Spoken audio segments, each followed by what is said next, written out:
Welcome everyone to today's not live stream, episode 30 of our Baldur's Gate 3 Paladin gameplay series.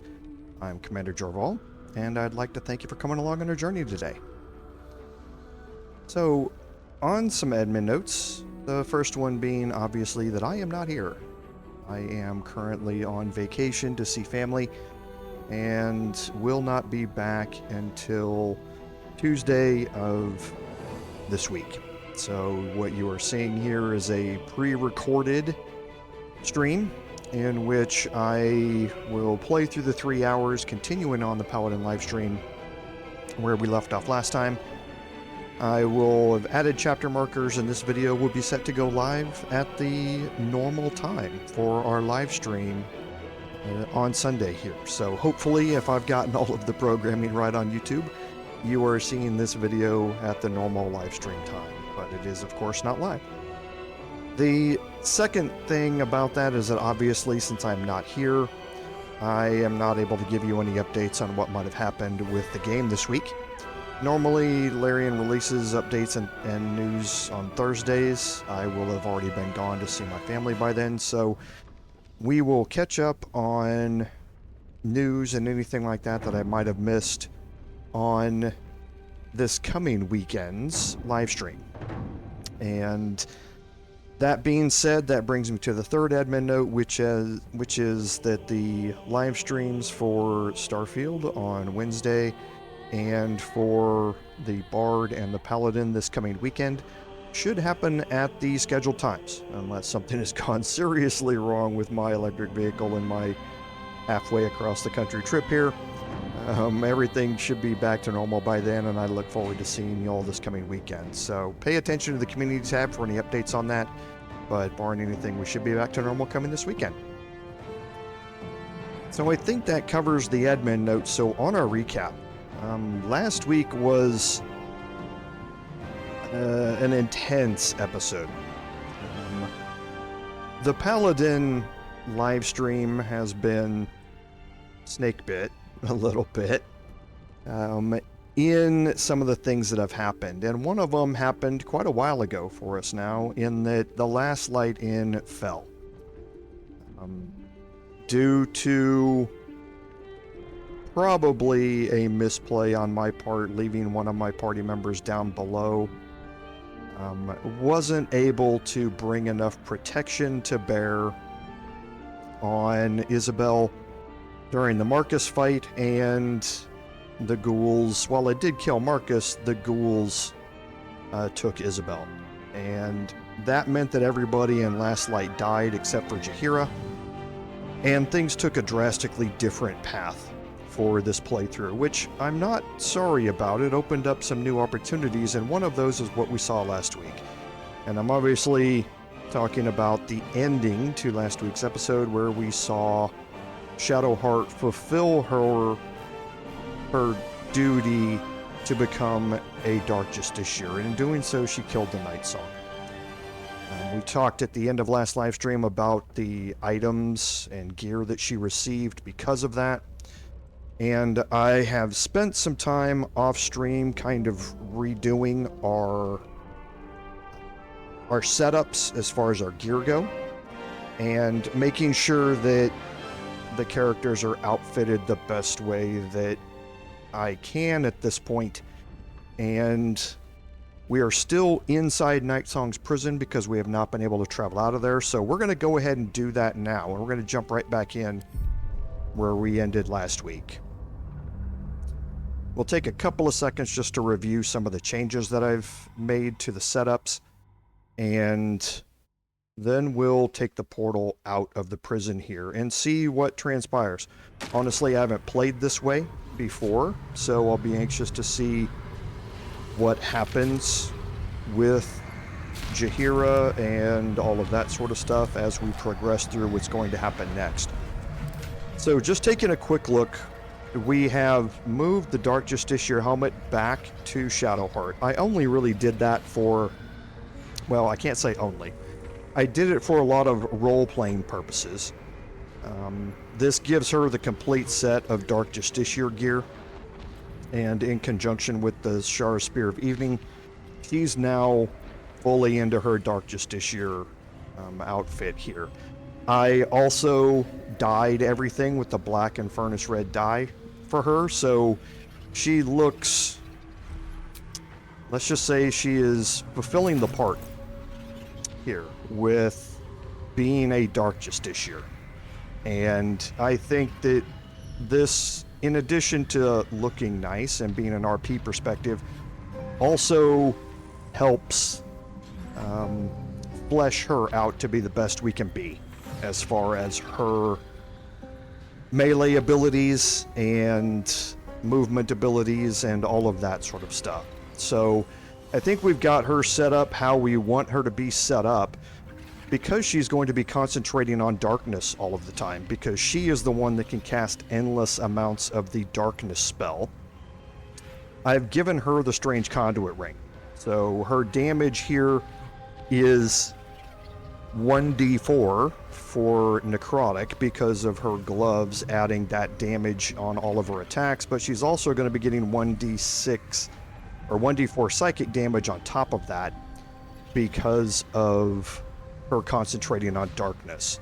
You combine that with Edge of Darkness so that if I do want to have her not concentrating on darkness and doing something else, like concentrating on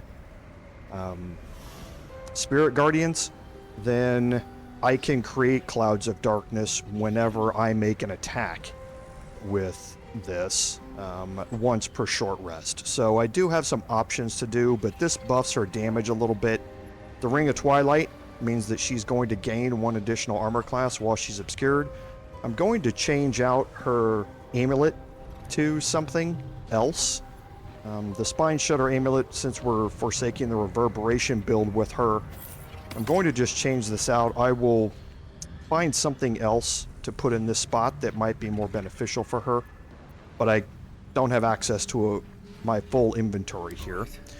Because of that, I've also made some changes here. So we've seen how right now the Chargebound Warhammer is stacking some bonuses. It's getting the cold damage from the Drake Through a Glaive, it's getting lightning damage because it's a packed weapon, and it's getting acid from the Caustic Band. I also moved over to him the Flawed Helldust Gloves, so now he's getting 1d4 fire damage on top of that. And instead of the Dark Justiciar Helm, which is now a Shadowheart, I've given him the Diadem of Arcane Synergy. So now whenever he inflicts a condition, he's going to gain Arcane Synergy for 2 turns, and that means that weapon attacks deal additional damage equal to my spellcasting ability modifier, which in this case is +5. So he's going to be gaining a +5 to damage whenever he inflicts a condition on anyone.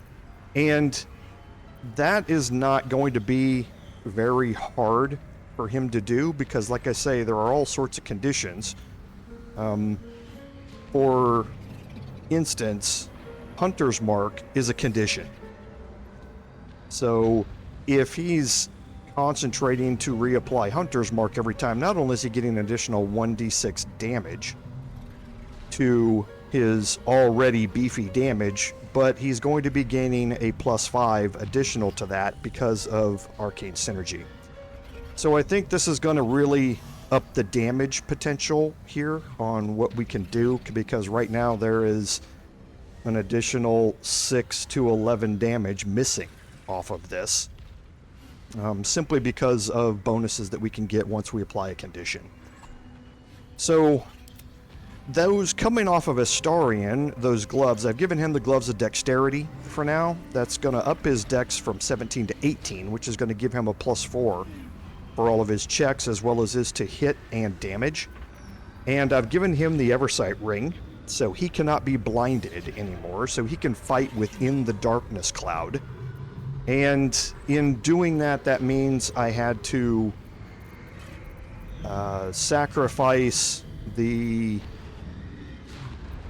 I can't remember what ring he had previously. Oh, he had the...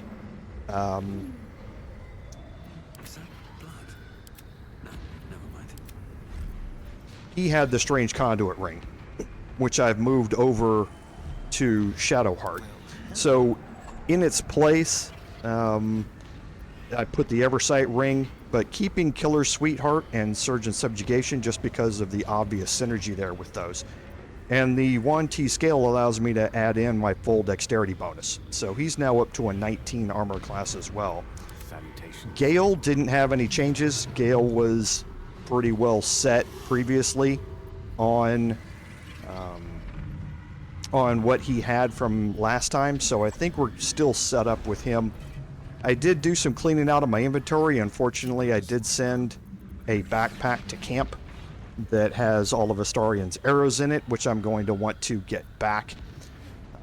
But I did clean up everybody's inventories, make things a little bit easier to find here. And the last thing is, why am I stocking up on these backpacks and sacks and pouches? That's because I'm not going to have access to hardly any, well, to any vendors going forward in through this next spot. And just like I had looted all of this gear and put it in bags and sent it to my camp, I'm going to do the same thing through the rest of this part, because I'm not going to be able to see a vendor for a while now, and I want to be able to put them in sacks, send everything off to camp so I can easily get it back later on.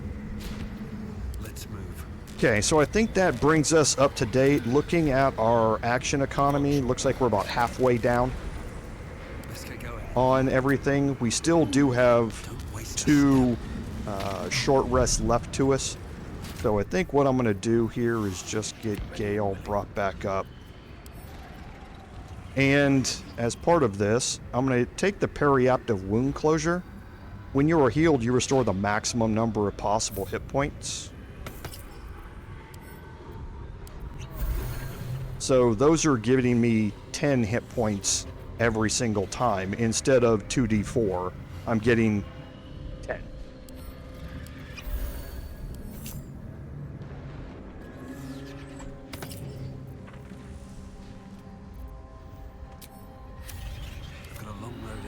Okay, so now we're going to head back out of the Shadowfell here, and honestly, well, let's take a look at our quest journal. So we completed Find Ketheric Thorm's Relic.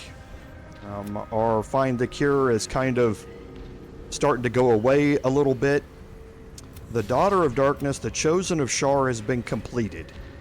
That does not mean that she is done. As we learned at the end of last episode, she's going to have some more things to do because she is now the leader of Shar's church in Faerun. And we're going to see more of that later on. And we did complete Find the Night Song. But for now, we still have some other things that we are going to have to do here. And part of that is we now need to go to lift the Shadow Curse. Ketheric Thorm is the anchor of the curse. For the land to heal, he must be defeated. And this is kind of what we're going to be led into. But again, since I haven't played this in this way before, I'm anxious to see what happens when I exit the Shadowfell and we get into that.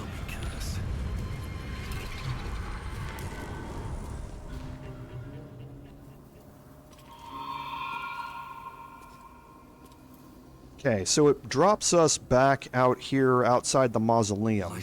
So let's go do a couple of things real quick. First, we're going to head to our camp. We're not going to long rest. I need to rest. The sunset can't come quickly enough. Just because we want to get to our traveler's chest here, and I believe we're going to find a bag in here. Okay, here we go. So this is armor and stuff I picked up. There's Astarian's arrows. Someone there?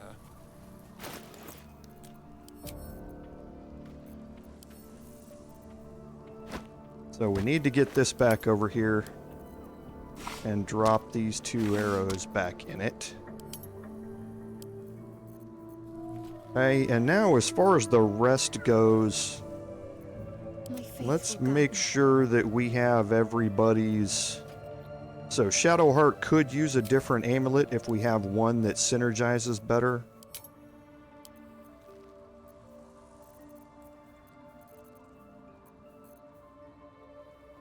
So looking through our amulets here.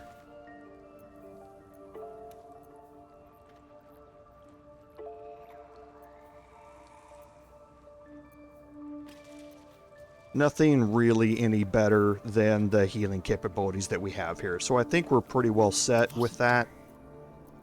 And I don't think there's anybody else. We can look and see if there's anything that synergizes better than the Diadem of Arcane Synergy, but I don't think there's going to be.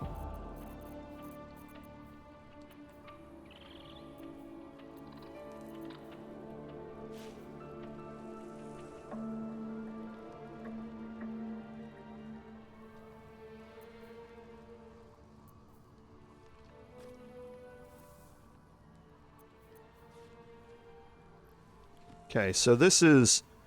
So the Helmet of Arcane Acuity is kind of the same. Arcane Synergy. This is Arcane Acuity, which means I'm going to have +1 bonus to spell attack rolls. So this is better for straight up damage. The Helm of Smiting is what I was going to look at. So this would gain me temporary hit points instead of dealing extra damage when I inflict a condition. So no, I think we're still good. Okay, I am keeping the Gloves of the Automaton here. Because I do have advantage when I'm fighting inside of darkness, but if I'm not fighting inside darkness, the Gloves of the Automaton could give me advantage on all those attacks. So I think that gets us in what we needed to look at in here. So we're just going to leave camp. Actually, let's go see if Jaheira is in here. Okay, so she's not. Yeah, here she is. Let's go talk to her real quick. See what her status is. I'm more worried about what happens with her. Yes? You have news?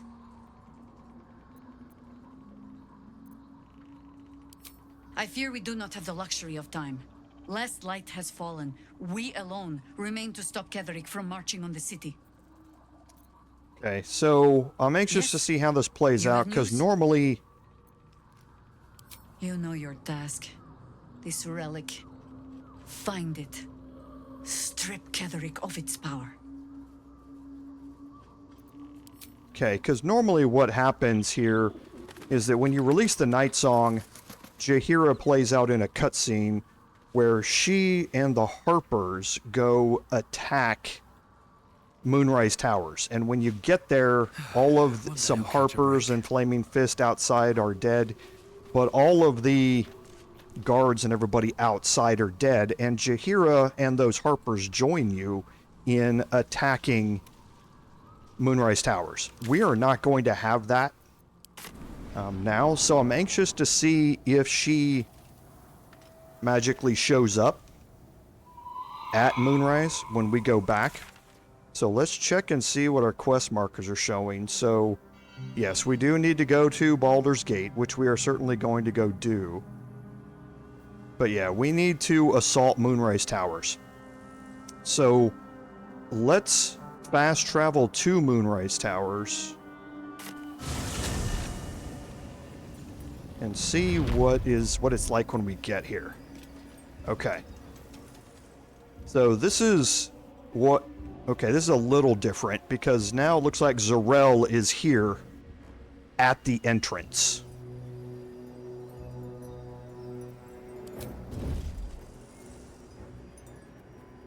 Time to press ahead. So again, like I say, I haven't played this before. Okay, so now everybody is here. They are not hostile. But normally all of these people would be dead out here, along with some dead Harpers, and Zarel would be inside Moonrise. So I guess I'm just anxious to see how this plays out. They are not hostile, so we're just going to approach and see if we get a cutscene or something here for this. Never wanted the easy path. Actually, let's come back here and break the group.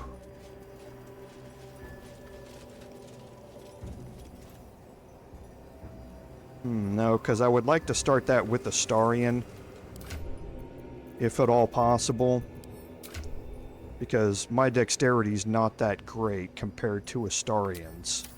So let's just take everybody up here, and we'll see how this encounter goes, see how initiative works and that sort of stuff.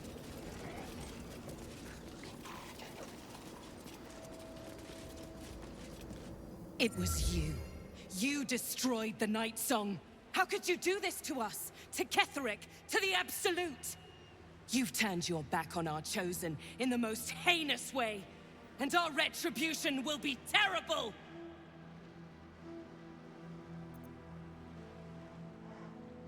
How funny. How sad.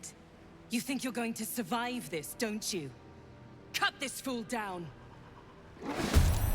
Okay, so going to immediately get into combat here, and Zarel is obviously the one to watch out for, but let's not underestimate the Adepts, because we've seen how Hunger of Hadar can influence how we play things here. So right now, Shadowheart rolled lower on initiative than the Ghouls, so I think what we're going to do is probably stoke up some damage out here in front. Let's see if we can kill some of these ghouls outright. And anybody that's left, I'll let them go after my Paladin up front. And then we will get Shadowheart brought in to cast darkness around here before the rest of them get a chance to go. So let's try and do that. So with Astarian, we're going to cast Hunter's Mark first.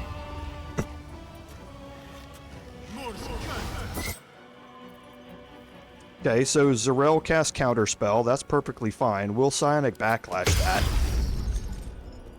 If I use up her spell slots to counterspell stuff like that, I am perfectly willing to do that.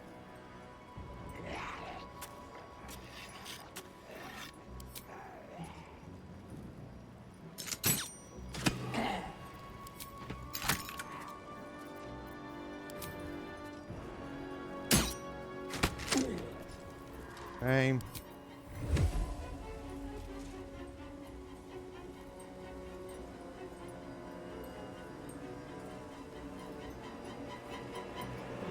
Let's try something else. I would prefer... I can't use one of these arrows because it needs my action to do it. I'd prefer not to waste this on this ghoul, but... because it is a large amount of damage on Dread Ambusher.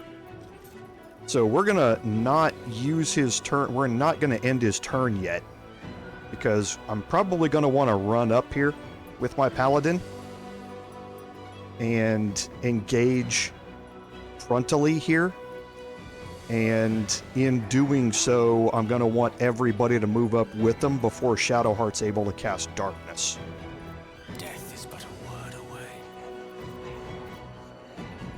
So let's look at a couple of things. I want to see who can operate in darkness. Okay, so Zarel is going to be blinded.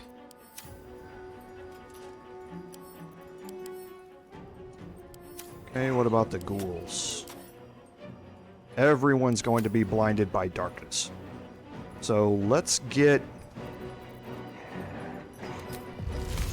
Gale started here.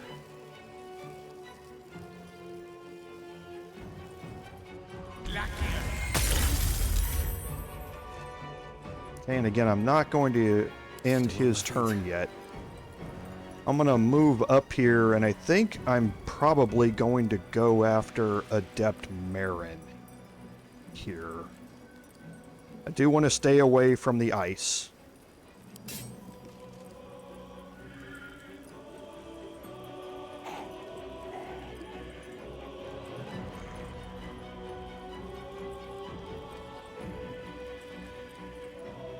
Okay, I'm just thinking about how I want to approach this, because I may want to do a Thunderous Smite instead, because look at that damage you're now stacking.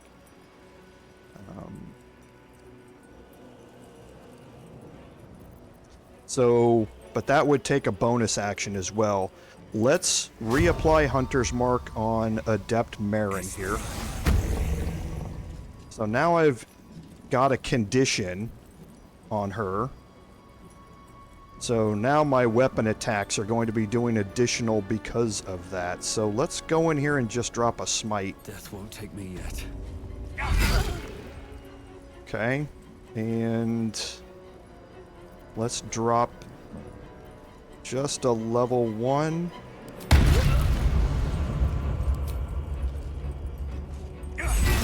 Okay. That's really who we wanted to help eliminate here. So we'll be able to take her out with Shadowheart on the next turn. So I'm going to end that. I'm going to move Astarion up here. Let's move Gale first, because he probably has the least movement. Step by step. Okay, and then I will end Gale's turn. Death's cold grip. We'll move Astarion up here. Step quick. And we'll end his turn. And then we're going to soak up damage from 2 ghouls here. Okay, that one missed. This one had to dash to get over here out of the... And now we're going to get to bring Shadowheart up here. So, Shar's Darkness is an action, which I expected. So we're going to use our bonus action here to jump, just to get her fully close. And now we're going to move her right into the fray here. On my way.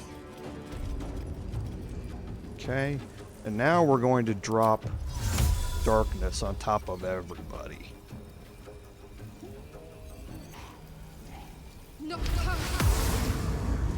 Okay, now all of them are blinded.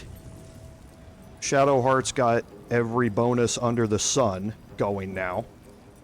So she's concentrating, so she's got psychic damage available to her, and she still has, obviously, in this short rest, the ability to use Edge of Darkness if she needs to, if for some reason she loses concentration. So I think this should be good to be able to weather the attacks here. So we'll see how it plays out.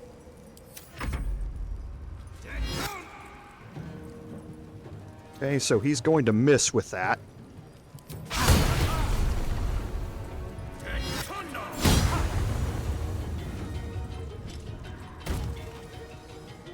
Okay, if she casts Hunger of Hadar here, that's going to be a problem. Fire Shield Chill is going to take every time I hit her, I'm going to take 2d8 cold damage out of this for 10 turns. So Swords meet sorcery. I think I am going to counterspell that, just because I don't want to soak up that damage.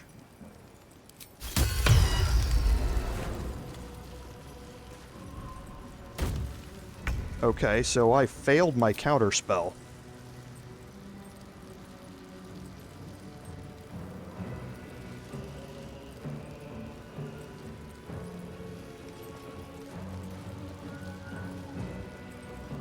Okay.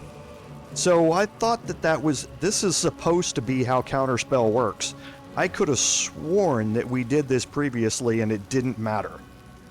So how counterspell's supposed to work is that for counterspell to work, you have to cast it at a level that is higher than or equal to the casted spell. Since Fire Shield Chill is a level 4 spell, I needed to use my level 4 spell slot to counter it. I only used the level 3, so it failed because of that. I know that's how counterspell is supposed to work. I could swear that we ran into a time, though, when that's not how it played out. But again, I'm not going to argue that's how this is supposed to work. So I'm certainly not going to complain about that. Let's have some fun. So we'll just remember that in the future now. So I can get the happy condition for Astarion.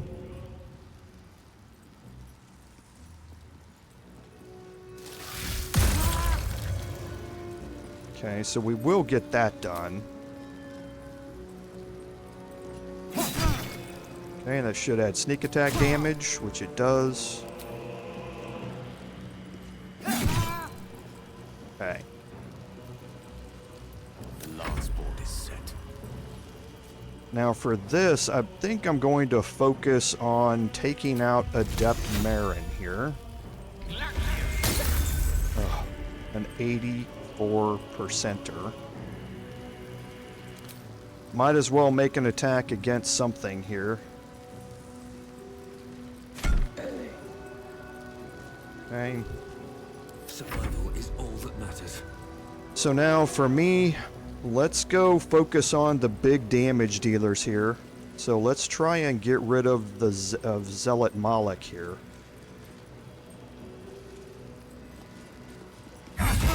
Because if he does hit me with that thing, it's going to be bad.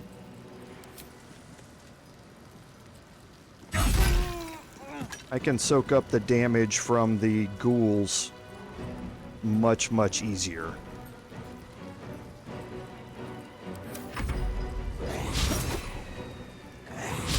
If they manage to hit me. Okay, so for Shadowheart here, even with the high defense, I've got a 64% chance to hit here. 99s on the ghouls. So let's try and take one of them out. That critted.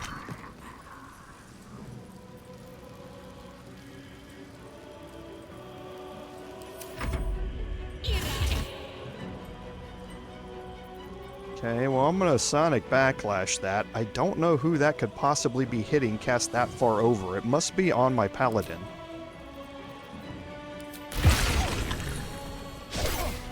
Okay. So that's why you don't need to counterspell that, is because Sonic Backlash was going to kill her. She only had 1 hit point. So let's bring everybody back in here. So a 70% chance to hit here. Let's try and absorb some of that by taking attacks.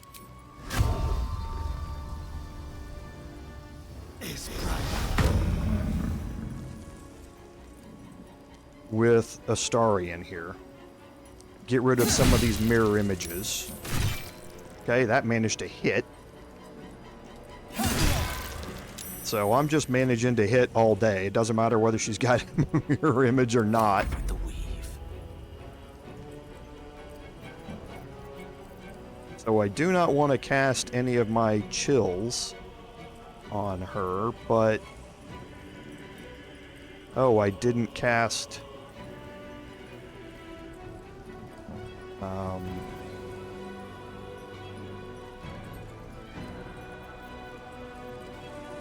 Oh yeah, Armor of Agathis was taken off during the previous encounter. I was like, well, I don't have Armor of Agathis yet because it was the hit points were used up during the last encounter. That's why.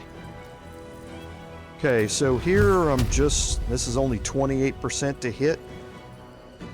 But there's 2 of them, so when I miss, I'll take out 2 mirror images. Okay, so I did manage to hit her, actually, with 1 of them. No choice but to keep going. So I should have a substantially higher chance to hit here, so... See what we can drop here. Okay, we'll drop our last Divine Smite here.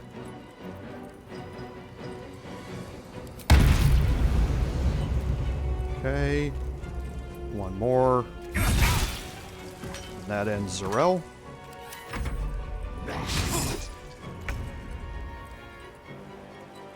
Shadowheart gets a chance here. There's a parasite in that corpse, brimming with potent magic.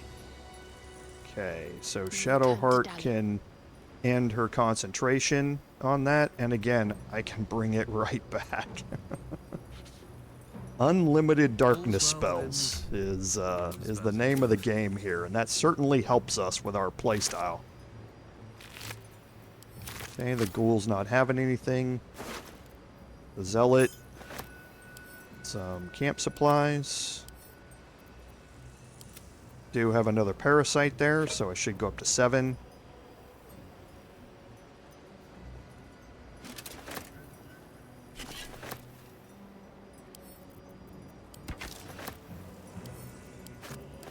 Okay, and then Disciple Zarel, another parasite, so I'm up to 8. Got some camp supplies here. A couple of scrolls. A scroll of fear is always good. And she has Absolute's Protector. So if you have the Absolute's brand, all damage received from spells is reduced by 1. It's got Shield Bash, which now works after patch 6. And this allows you to cast Fire Shield Chill once per long rest. This is a kind of like Armor of Agathis type spell, where you only take half damage from fire damage, and it deals 2d8 cold damage to anybody who hits you with a melee attack.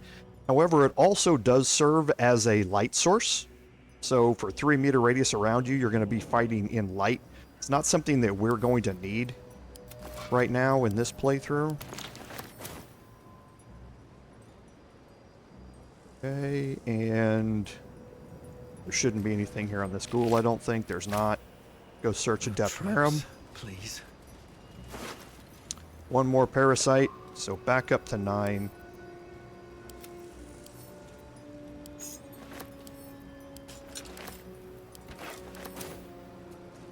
Okay, so this is also slightly different because there are no... Moving ahead. There are no holy fire pools around here. So it looks like you can walk all the way around the outside. I'd be interested to know if there are...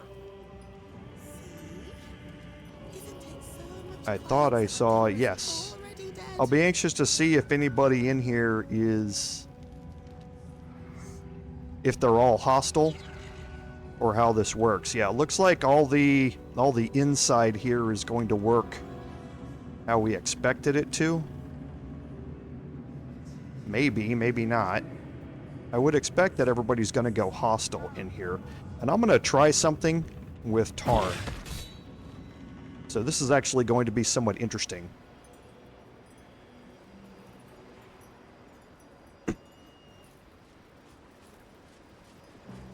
So let me go check around this side real quick.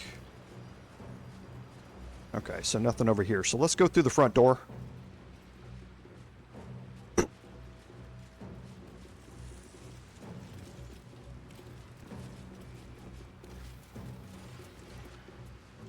And we're going to send everybody into hiding. We're going to break the group.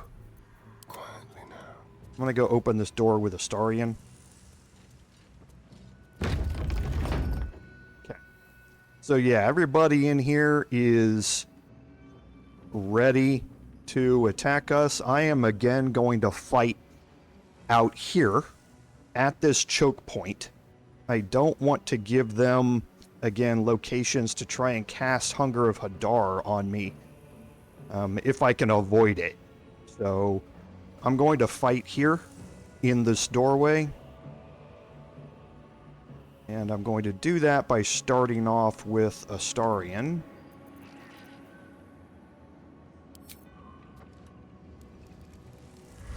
Okay.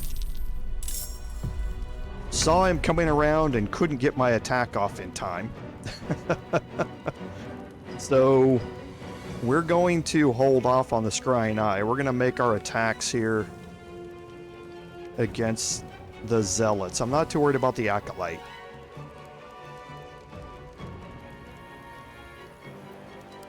So let's get Hunter's Mark in play.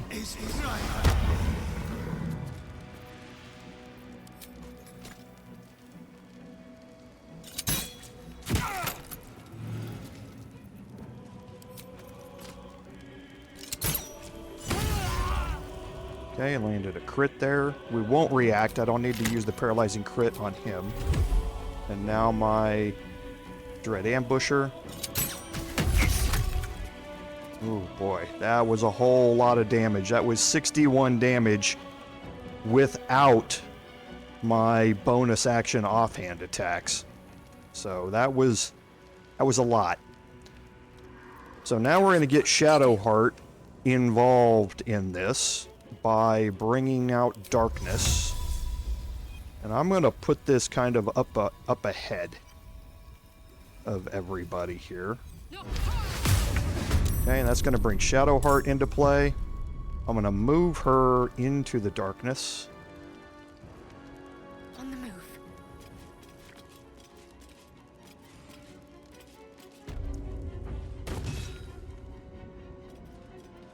Okay, and now we can see if we can take out Zealot Bryn here. So what's my percentage? 60% here. 64% because of advantage with this cantrip.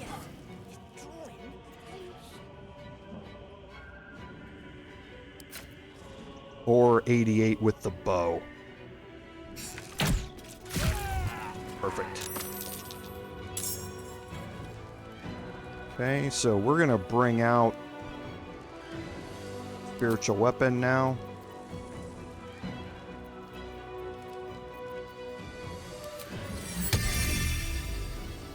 We'll bring this out here in front.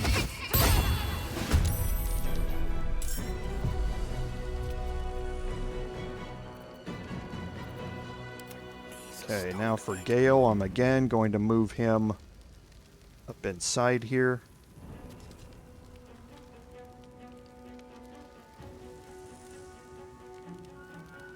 Of course. We'll use him to take out the Scrying Eye here.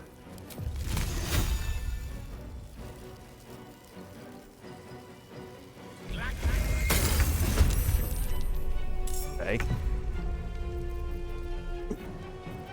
And last will be our Paladin. We're going to move him up to the front Light on my feet. to take any incoming attacks. And I guess we'll use him to start out, or to finish off the Scrying Eye. Actually, we'll do this. We'll go after the Acolyte here.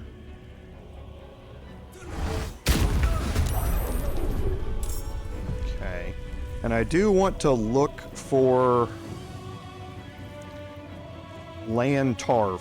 When he gets into combat, I want to use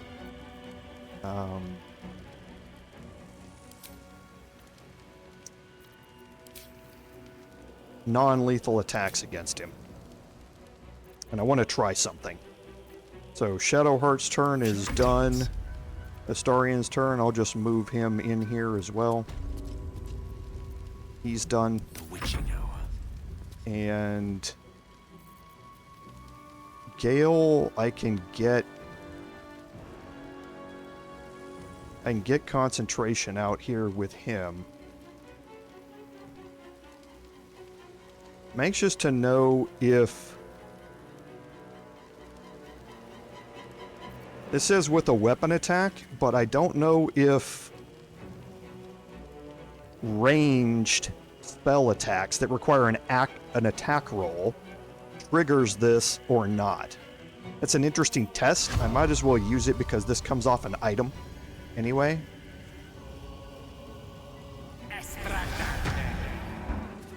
So let's see if it works next time.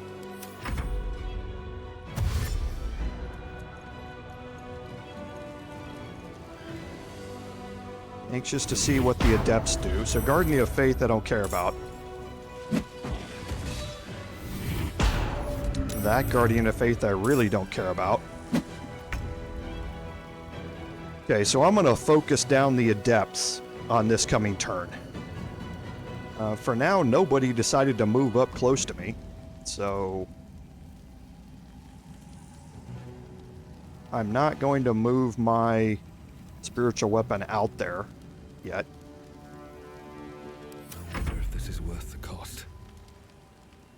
Okay, and for me...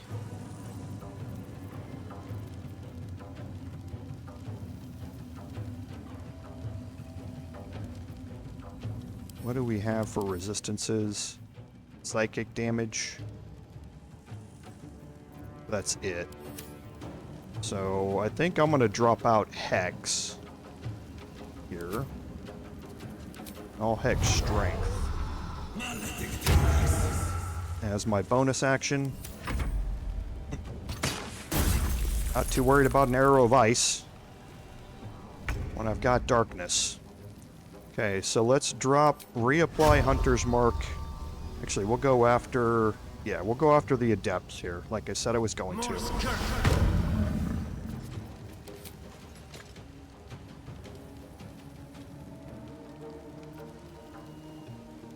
Let's use an Arrow of Fire here.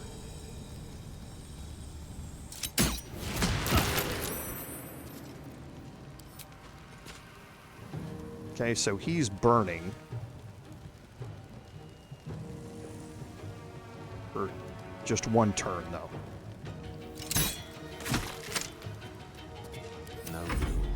Okay, now Gale is going to make an attack with his Ray of Frost cantrip against Adept Dorakel, who he has Hunter's Mark cast on. So let's see if I get a damage bonus here.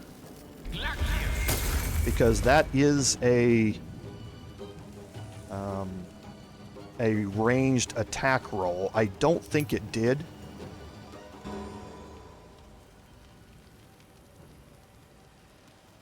Yeah, it did not.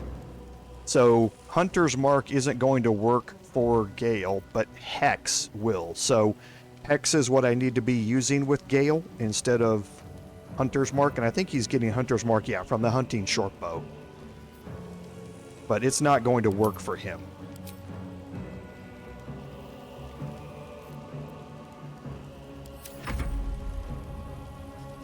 So there should be a Hunger of Hadar incoming here. Oh, he didn't. He just stood up and that was it.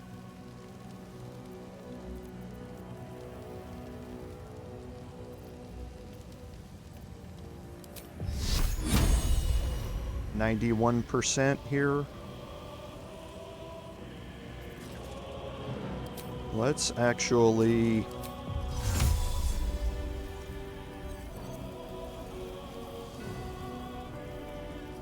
cast Create Water here.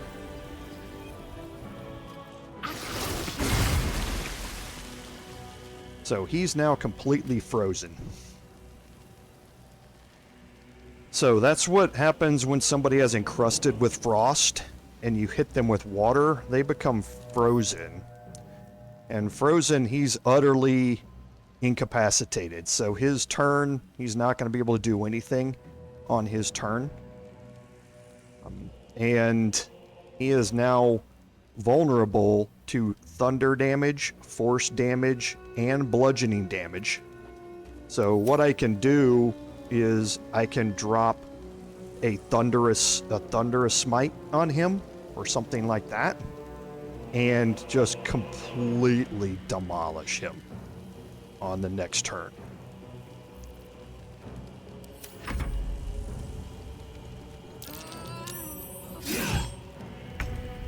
Okay, so what's it going to take to get me down there? Almost, yeah, 3/4 of my movement to get down there. Oh, I can't do it anyway because I'm out of spell slots. So, but I do have force damage here with Eldritch Blast. So we'll drop that on him and see what we can do for damage here. Okay, so 28 and 16. So doubled the damage on all of that.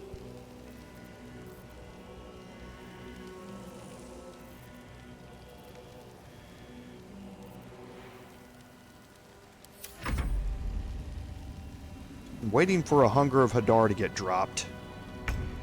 Okay, so they're just unwilling to do much into the darkness.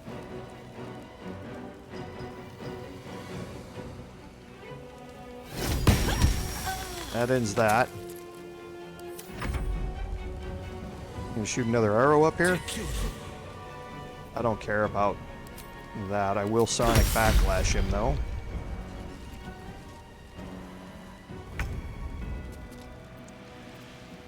Okay, so where are we here? So Astarion probably can take out Adept Dorikel here.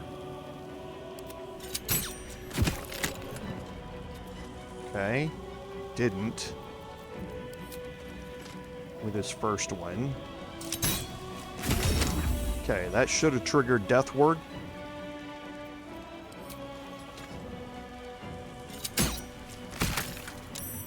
Perfect. Victory is assured. And now Gale, I don't care about Hunter's Mark as much. Let's drop Hex instead.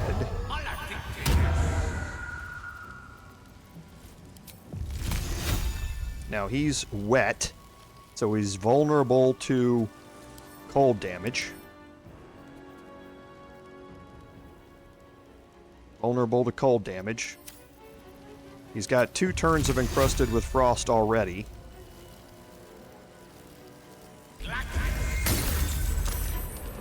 Okay, so that has done some serious damage to him, and he's knocked down. Let's end this. See if I can drop Acolyte Belub here. Nope, saved. Well, so much for peace. 1. Come on.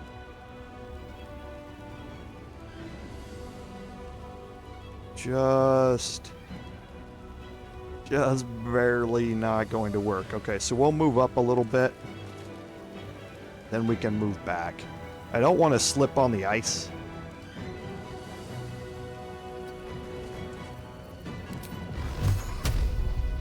Oh, come on.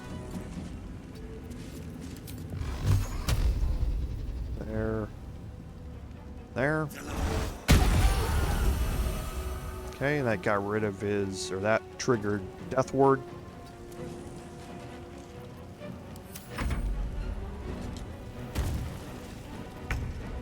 Okay, and now I can probably move my spiritual weapon out there to kill him. Perfect.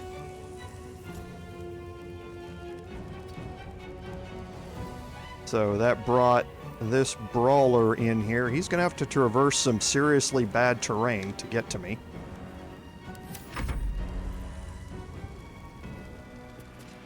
But we'll let him. May the dice roll in my favor. Life comes easy these days.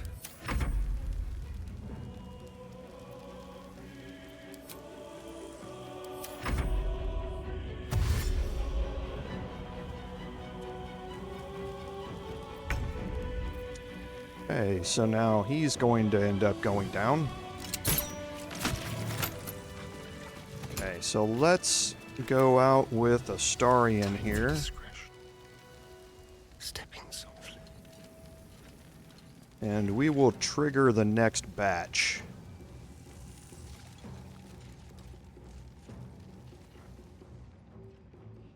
And again, I want to try and isolate Lann Tarv there.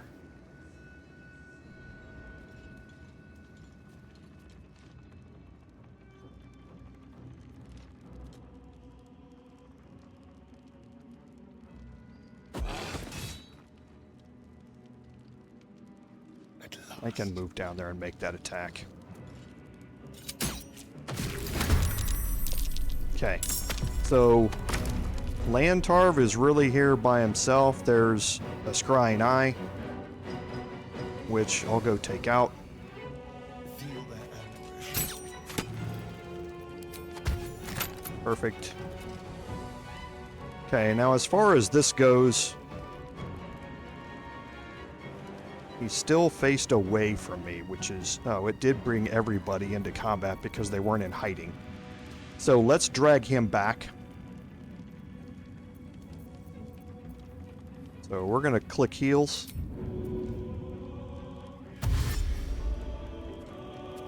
A better position.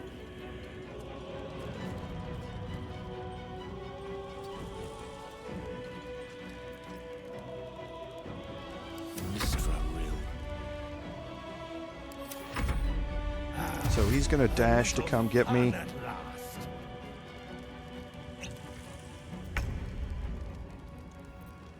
Okay, we're gonna wait for him here. Ready. Shadowheart's gonna again go back with darkness.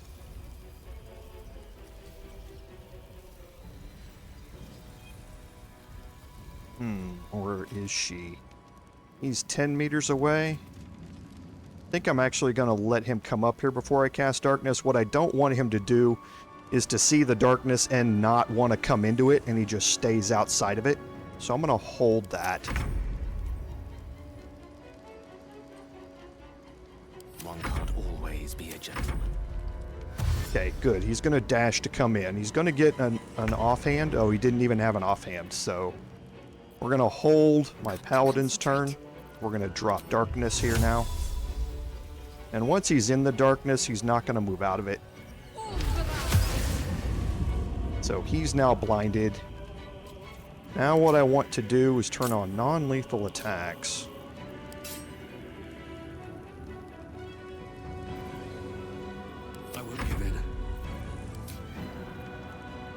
Non-lethal attacks are on.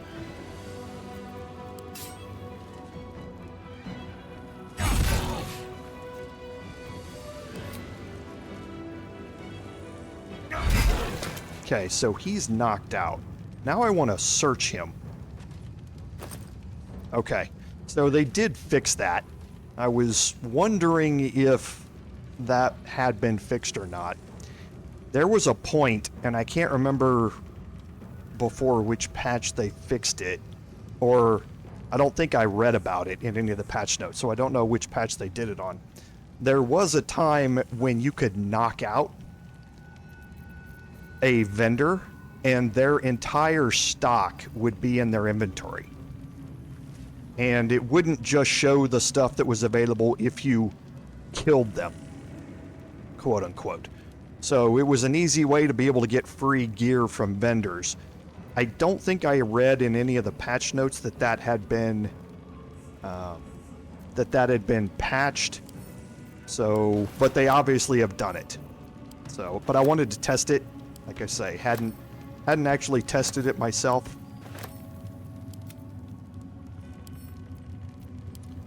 So a sulfurous note here. Okay, so obviously a note from Avernus dealing with Zerial as well. Shadowheart, an Idol of Shar. Feel like that. And chainmail +2. Okay, so let's go through and pick up all of the items here.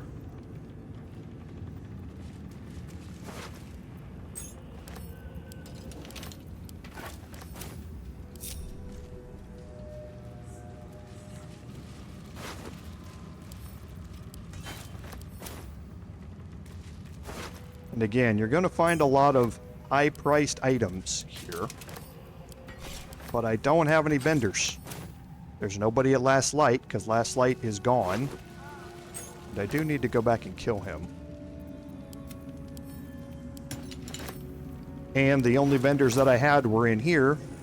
One of them is about to die. What do I have to lose?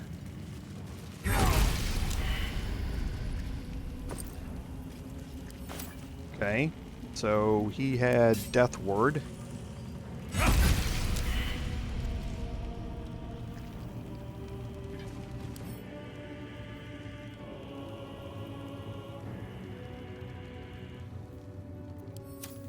Okay. Ready. Whatever it takes. And there's the club bug. They need to really fix that.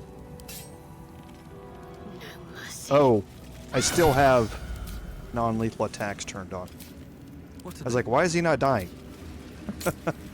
No, I turned off non-lethal attacks on him. Let's have... Blood follows Go me do it again. everywhere. Okay, that's it. Shadowheart, let's check her and make sure that's been turned off. Yes. So, turns it off, on and off for everybody. So if I turn it on Astarion, it turns it on for everybody. My faith protects me. Yes. Okay. Don't know if that's a change or if it's always operated like that. I thought you could do it individually, What's hiding here? but you might not be able to.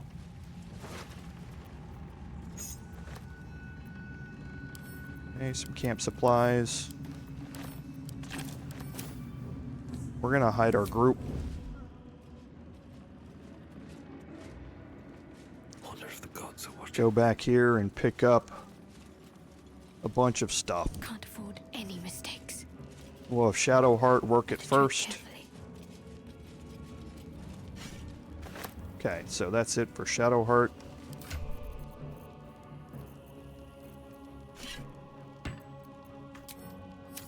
Let's have some fun. I do need to take a short rest here. That helped. What's this? Here we go with this whole walking around behind it to loot stuff thing.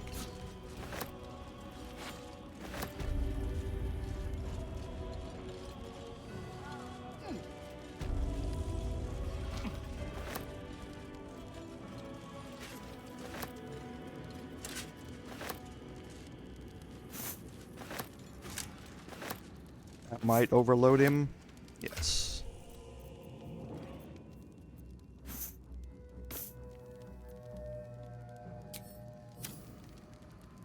Let's see what we have over here. We'll pick up some of these other things and then we'll send these camp supplies off.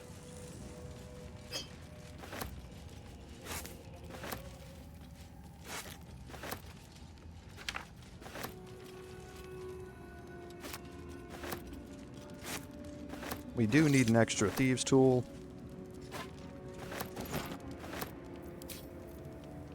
Okay, so let's get rid of those camp supplies. This will go to Gale.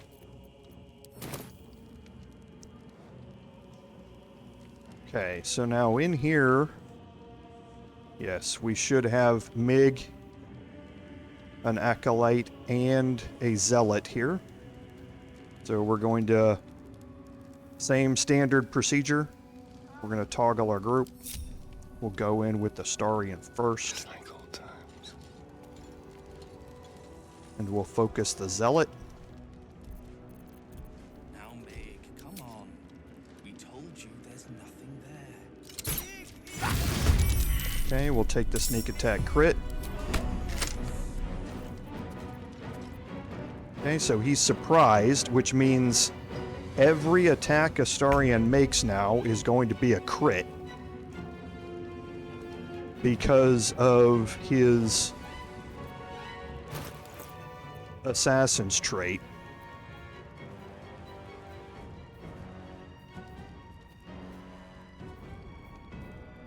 Somewhere in this list. Oh, and I need to make sure now that I've done that, that I turn on his all-in.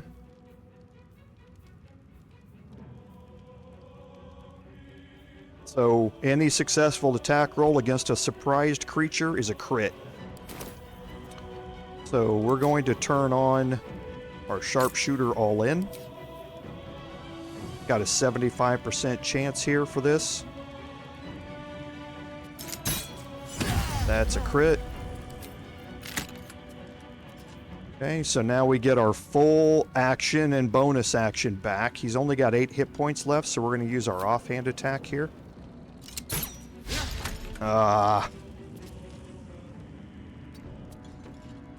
Okay, so we'll use a Dread Ambusher here. Okay, throw that crit. We'll throw another one here. And the offhand, and the extra attack. And that takes her out. So now you can see how much damage Astarion can do all by himself. Okay, so now we will get Shadowheart to drop Darkness here. And messed up my hotbar.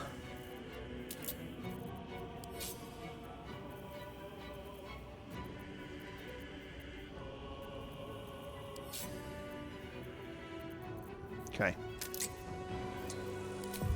So we'll get her to drop darkness again. Now, the Zealot isn't going to have any qualms about coming in here, so I'm going to drop this farther in.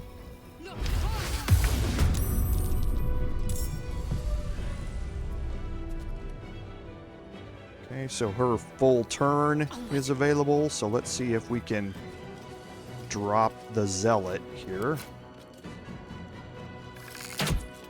Oh, it's 80% chance. Okay, so we'll move her out of the way. I miss this. Taking my time in the shadows. Breathe deep and move.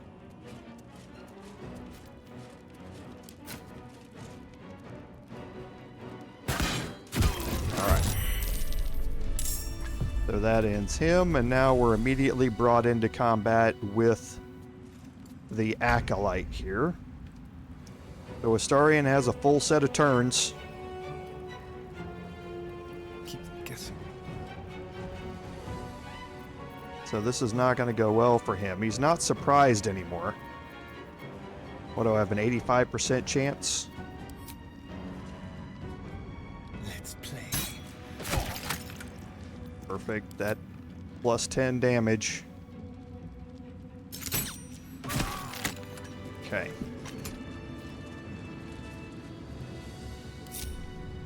Need to find a way forward. So it's Gale that needs to do the looting. Step by step. Very well.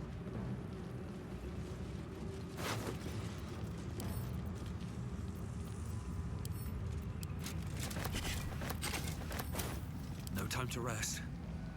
Okay, there's another key here that we'll pick up. It's a duplicate of a bunch of the Have other my keys attention. that we've already had. Go search Take a the gander. Acolyte.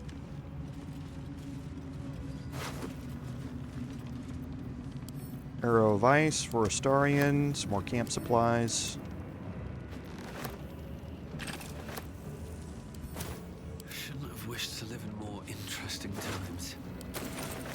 Okay, you can search the cabinets and the chests and all that sort of stuff. Some more crafting supplies. Wow, even that put me over.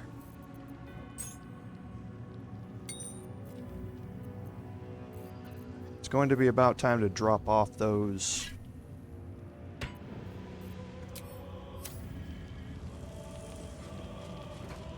alchemy ingredients. Very well.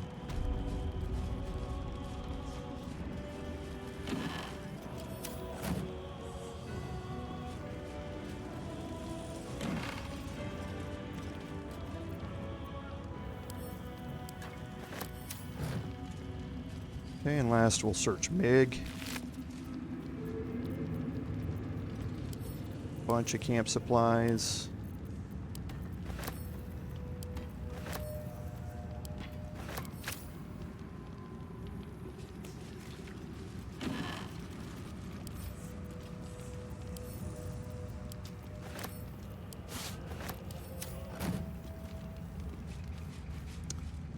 Okay, so now back in here, we've done everything down in the prisons. So let's go into hiding. You can see we have more detection cones in here. We have Adept Nola here, and I can't remember if there's anybody else on the... yeah. We have the two Zealots here. So we're going to, again, do this kind of from a choke point. Don't waste a step. Kind of bring everybody around the corner here. Keep everybody in hiding, though. I'll break the group. And as usual, start this off with Astarion.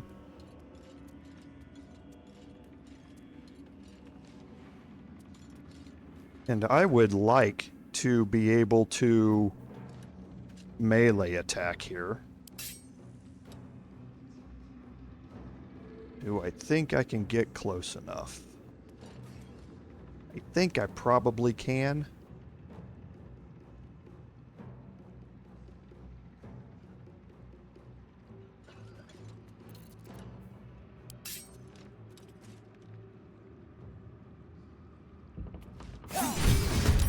Okay, so that's going to get a crit. It's going to cause an extra 10 necrotic damage. Now I'm going to add my sneak attack on top of it. And you can see that took off 50 hit points in one strike. And that's what I was looking for. But now again, because of my assassinate ability, my next attacks are all going to be crits as well. Okay, so that's going to end him. Now we'll go over here and drop more crits on Zealot Fala. Drop a whole nother set of crits. Oh, you're kidding me. Okay, we'll drop our offhand. That's going to be a crit. Now we'll drop our Dread Ambusher melee. And that's a crit. And that's kind of what I was hoping. So if I wouldn't have missed that like 85% attack there, both 70 hit point zealots would be dead here. So Astarion, you can see in the right conditions where he's attacking from stealth and can surprise his enemies, is going to be able to do massive damage. Just absolute massive damage. So I've got one more zealot that's going to be coming in here. So again, going to do our normal thing. And we do want to make sure we stay away from flat areas that they can cast Hunger of Hadar on. So I'm going to cast this kind of in the doorway. Here.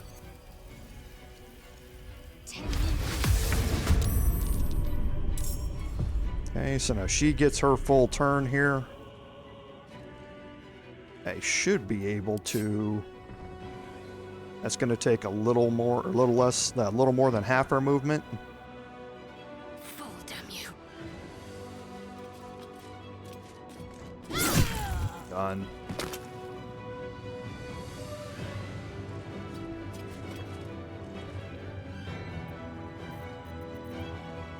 Okay, that'll end her turn. Astarion, I'm going to move back a little bit. Now I'm going to move my Paladin in. And we'll start working on some ranged attacks on the others, if we can. So again, want to move him up a little bit into the front. See if we're in range of anything. So hidden behind that pillar. This is kind of what I expected. Is I was going to get a bunch of hiddens here. Where would I have to move? There's an easy way to tell. Okay, so I can just move up just a little bit.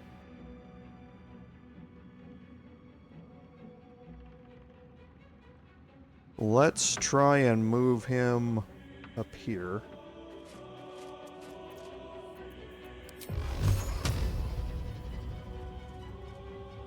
Oh, come on. There it is. Let's see if we can hit her. I would prefer to focus on the Adept. Best get in and out. Yeah, that's not going to work. Let's see if we can move him to the exact opposite side. Oh, that's perfect.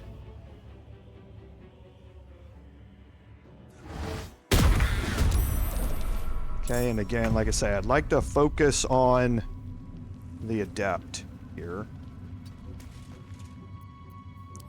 I am going to see if I can drop a Hex. I can.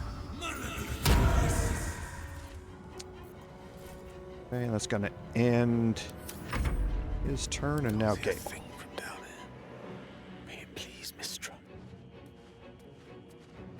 I really hate this not being able to move through an open door thing. That's back again.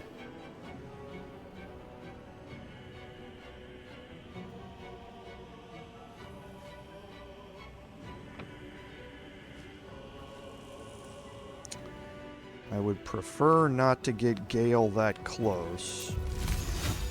Can he hit anything? He can move out there and hit with this. Strike with I'll probably do that.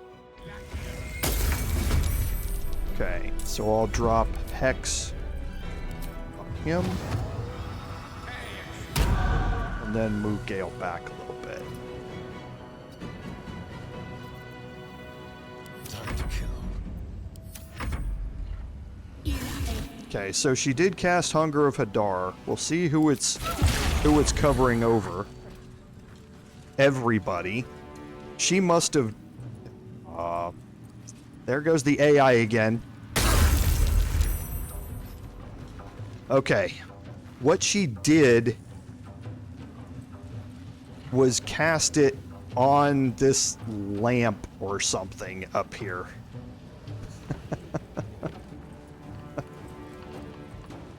So, or on this candle. Something like that. So I'm going to move everybody back out of the Hunger of Hadar here. I'm going to get attacks with Astarion first. Let's see if we can break concentration, maybe.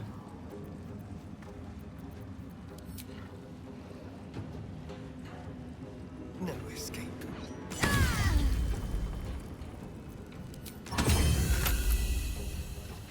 Okay, so that took out enough to trigger her Death Ward, so hopefully we can just kill her outright. Okay, that will remove Hunger of Hadar. And now we still have my offhand attack here. Okay, that was a lower percentage chance to hit. So I understand that one missing. I speak, they burn. So he's already got some encrusted with frost. 5 stacks of it. So all I have to do is hit him one more time and he's going to become frozen unless he fails his Constitution saving throw. So should be able to get out there and cast this. It's got a 55% chance to hit, so it's not great. Of course, would be a crit miss. Nothing important is ever easy.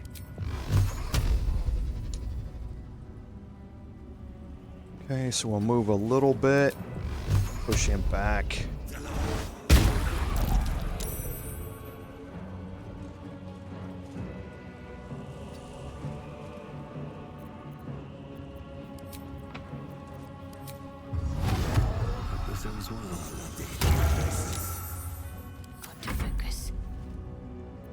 And then Shadowheart, really at this point, not too worried about what she can and can't do. Okay, so now he's going to have to dash to get to me. He will come into the darkness. Okay, well now he's just absolutely dead.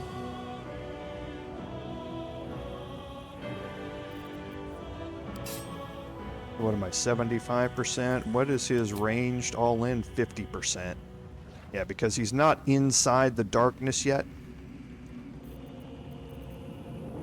So let's go drop a melee attack on him.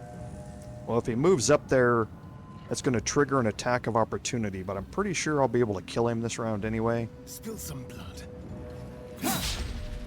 Great. Got a great start here. Wow. Okay. There's finally a crit. Only took him 3 turns to do it. Okay, so it looks like I'm not going to trigger an attack of opportunity. Okay, so that's good. Let me recite their demise.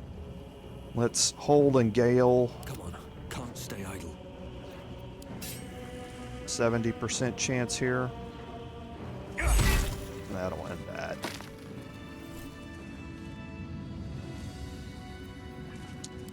Okay, so where am I? So Gale still has a little bit to pick up. The air is ripe with magic. Oh, this is going to quickly overload him. So let's now move one of these backpacks over to Gale.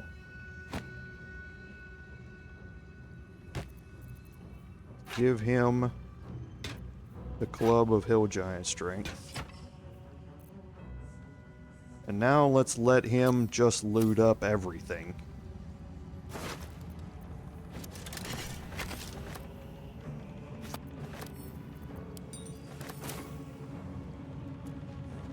And then he will fill up his bag. And send it off to camp.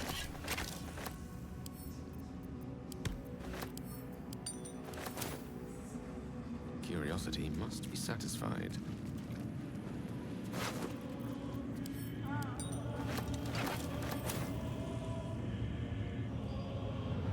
Pretty sure they're empty.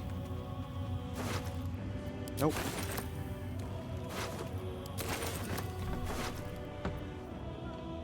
We've already read the note to self before.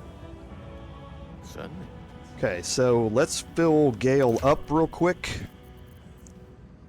Let's just empty a bunch of stuff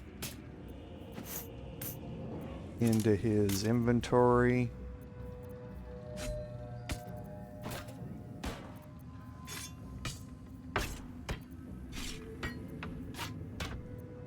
And we will put all this in a sack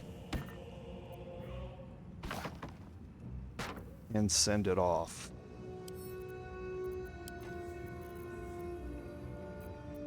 Okay, and we will just go and just grossly overload him.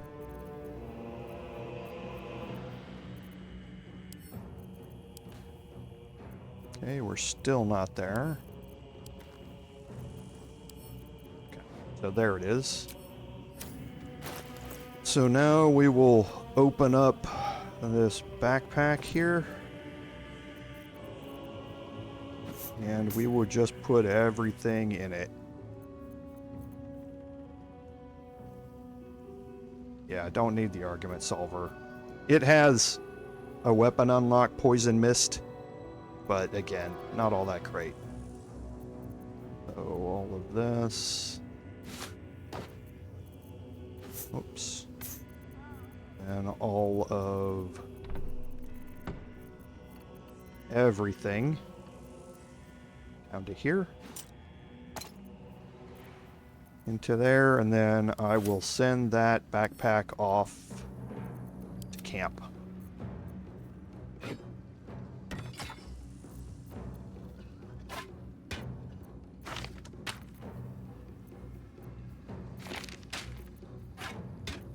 Okay. Perfect. No one back home will ever believe this. And then we'll rinse and repeat as we pick up more things using the additional empty bags that we still have. So let's go ahead and toggle our group hide. These boots have seen everything. We know what's down here. We don't have to worry about it anymore. We see we have another detection cone here because of Aledra being in here. I don't actually see her. I do see Pilgrim's Soul, though. Let's toggle our group. We'll go in with Starian as usual. Actually, let's keep our group together. We'll go in this way instead of going in through that door. Have to keep going. We'll go in through this way here.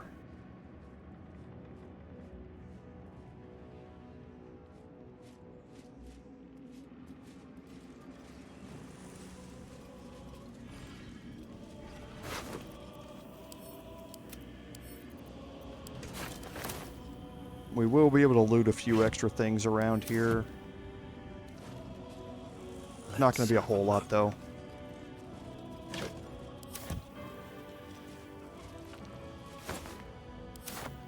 Okay, so I think we're good.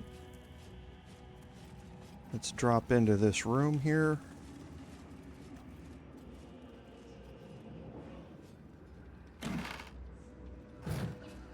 Okay, there's a bunch more things here on the table, and now you can see we do have Lincella here and her captive gnolls, who we're going to have to deal with. I'm gonna break my group here.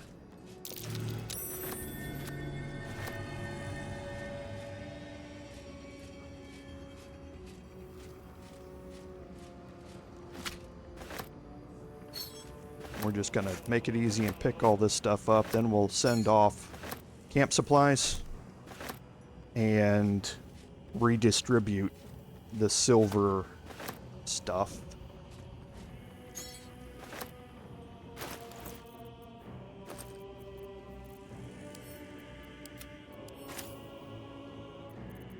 Okay, the keys.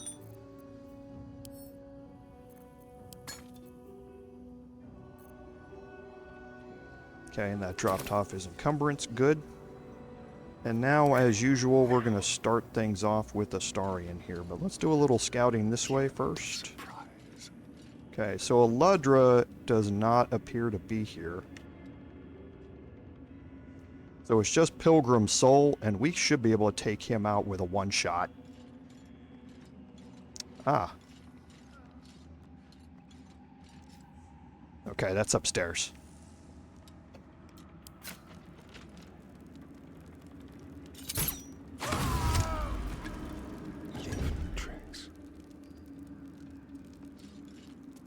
Okay, so that'll end that. Do a little looting here in this room.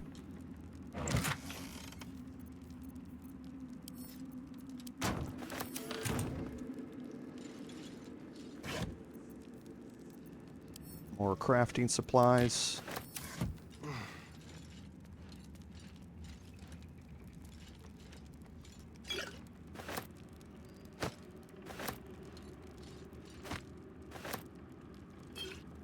Various potions and poisons They won't see me coming. that Aludra was always very good at making.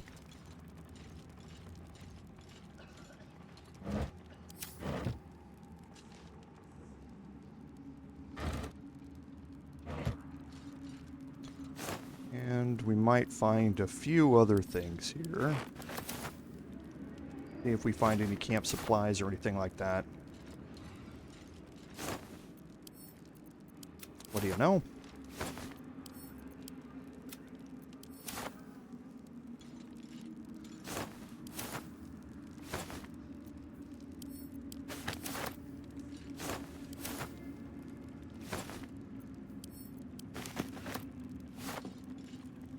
Okay, and this should take me back out here. Yes, it does. Back into this room that we've already been in. So now let's head back into the room over there and take care of Lincella. Some more crafting supplies. Keeping my head down. Okay, so all these crafting supplies going to become an issue for us. I think that cured. No, it does not.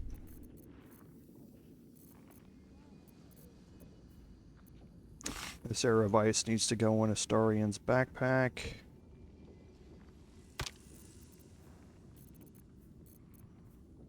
We'll just move over a couple of things, and that should do it. Hello, you. Okay, so let's get Astarion in here to do his first attack. I'm not going to be able to get in here. Actually, I can. It's going to be a little tough with Lincella patrolling. But let's see if I can get a melee sneak attack here again. To start this off. Because there's Lincella patrolling in there, so... Oh, it's actually, they're all moving around. Let's see if I can wait for them to move.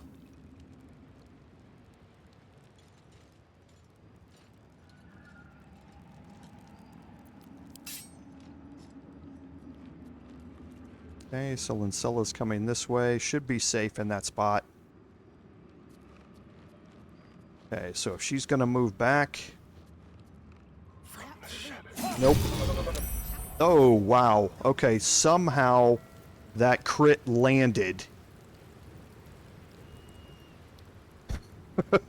He turned around right when I clicked him. But the crit somehow landed from out here, and it looks like I passed my stealth check. Doesn't matter if I land my crit here or not, because he's dead. Step lightly, on tippy toes. Not a sound. No, don't close the door.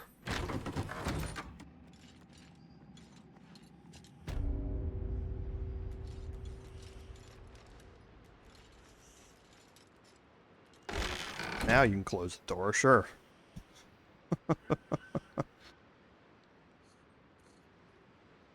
So that was a super long-range melee crit. Don't know entirely how that happened, but hey. Okay, so now he's done. So we'll go back to our corner here.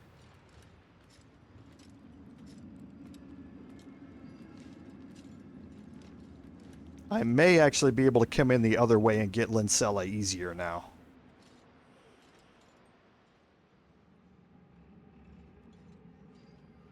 Because she's going to be facing this way now, or facing toward where Astarion was, so yeah.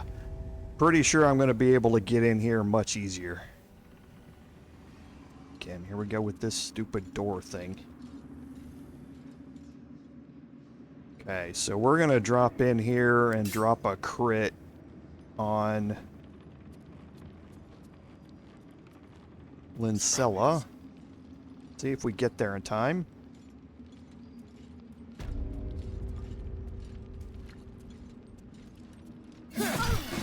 Okay, so didn't get a crit.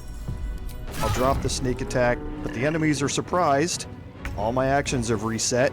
I still get the second attack from the previous action, and all of these are going to be crits. Boom. Now my actions have reset.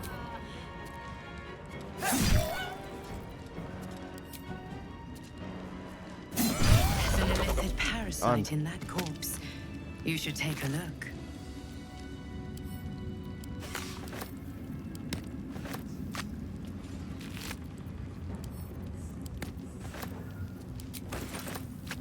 And here, there's another Mind Flayer Parasite. So now we're up to 10.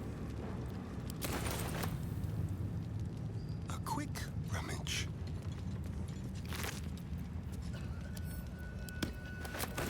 The arrows of many targets are nice. Let's prowl. Okay, and now I think we've cleared out the first floor. Quietly. Nice and quiet now.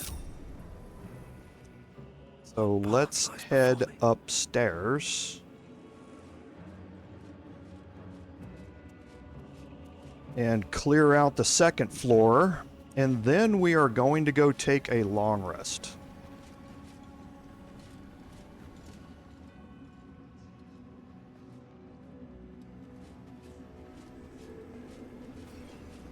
And to take a long rest, we're going to have to walk outside of Moonrise. But I have more than enough action economy to deal with this. Okay, so I have a Zealot and an Adept here. So we're actually going to come back down the stairs a little bit. I'm going to break the group and take Astarion around because the Step careful. Adept is the more dangerous of the two at this point.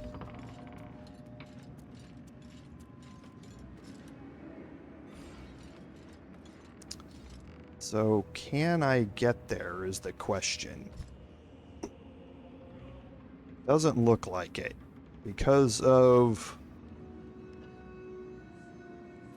Yep, or I'm not going to be able to get to either one of them with a melee. I don't think, unless... No, I can't. I might be able to get to a melee on the Zealot, though.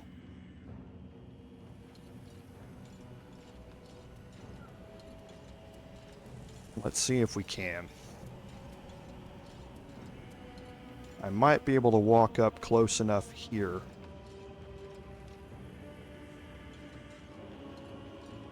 Where I'm within melee range? No. But I can walk right up there next to him.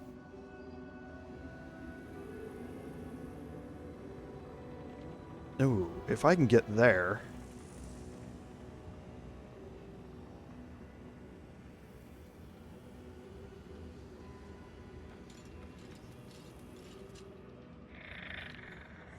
Okay, so I can definitely melee here. Hopefully this will surprise both of them.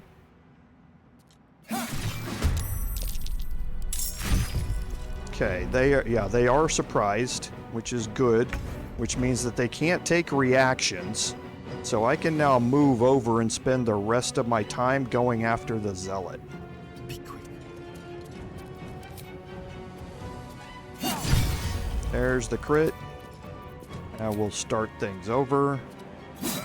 There's the next crit. We'll drop our off.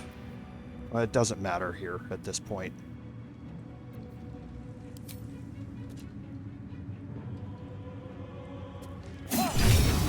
Okay, so now Death Ward triggered. We'll use our offhand here. And now we'll use our Dread Ambusher melee here.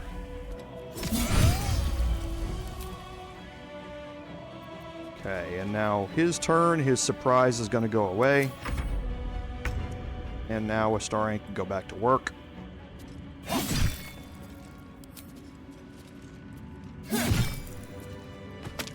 And Astarion's just putting in work.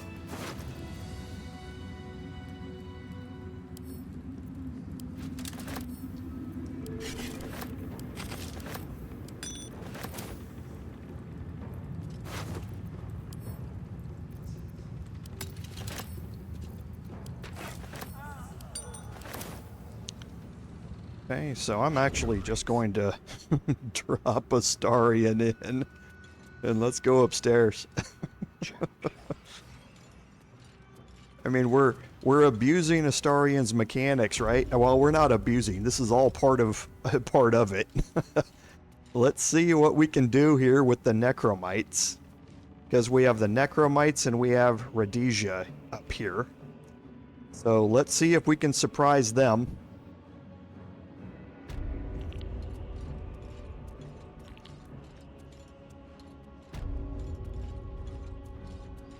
Can I get around behind them? No, I can't. So let's start it off here.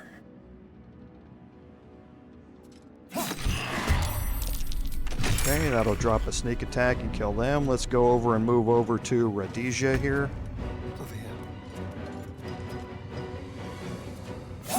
There's the crit. Here we go with a whole bunch more crits. One more big one. That'll end her. Let's go do an offhand crit on this Necromite.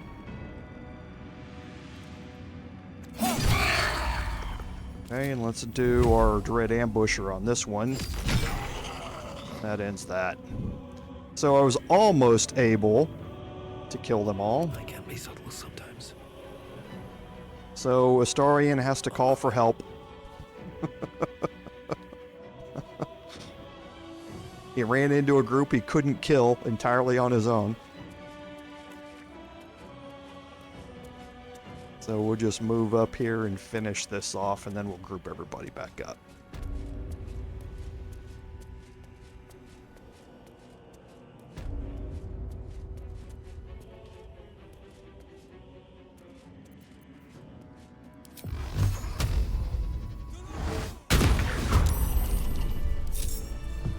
Okay.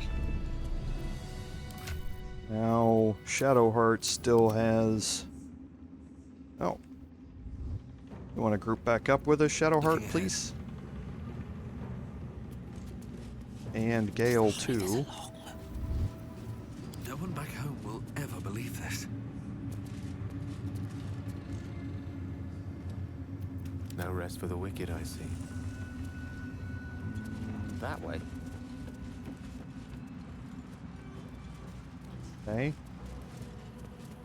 Here comes Shadowheart, so she's grouping up fine. Oh, geez, what'd you guys jump off of that for? Let's get going. Best be on my way. Okay, so a little party grouping issues going on Let's get there. on with it. Might as well take a look. Search the Necromites, just some gold. Some more, we'll search this one. And we'll go search Radija here. He has the Mercolite Scourge. So the Mercolite Scourge comes with 1d6 necrotic damage. So it deals necrotic damage on its own. And it also has tenacity, so when you miss an attack, you deal 3 bludgeoning damage anyway. So just because of the stacking additional necrotic damage that this thing comes with by default, which is that 1d6, it gives it a higher base damage than what I'm looking at. What I am more interested in, though, however, Give up now. is seeing how this compares here. So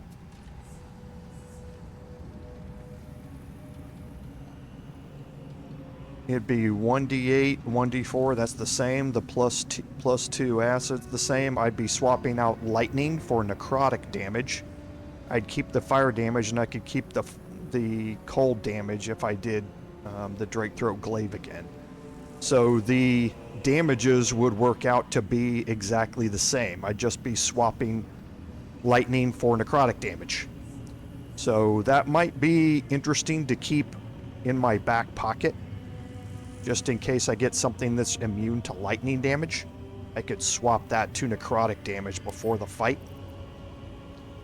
There's just not a lot of weapons that have a default additional 1d6 of something, of additional damage. The Mercolite Scourge is one of those. The Chargebound Warhammer is one as well, with 1d6 lightning. Most additional things are 1d4. So finding a 1d6 additional damage weapon is always a bonus. So we'll keep that in mind. Like I say, we'll just throw it in our back pocket.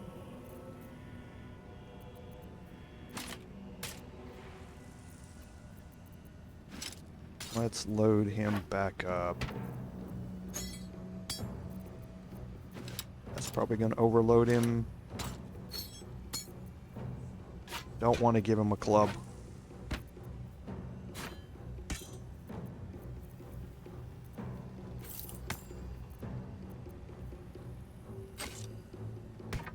Okay, that does good. All right, so there are a few more things over here you can grab. There's a silver plate in here. Scroll of Speak with the Dead, and a book, The Glory of the Absolute, which is just a prayer to the Absolute. So we will take the Scroll of Speak with the Dead, and we'll give that to Gale. Let's move. If not over, then Okay, so I think we've cleared out the rest of this floor. Oh, we haven't. Oh, Gloric's up here. So we'll split our group. Looks like we can get a melee first attack here. Silent as the grave.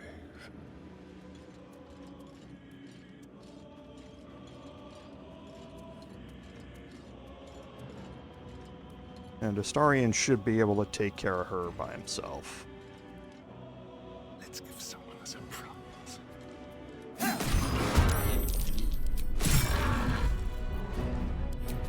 Boom. Boom.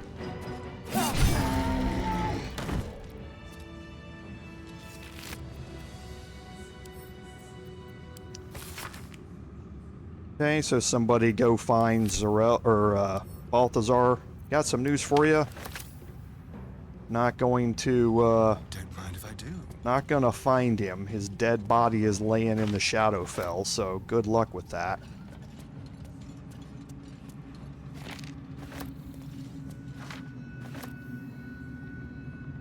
Be very, very quiet.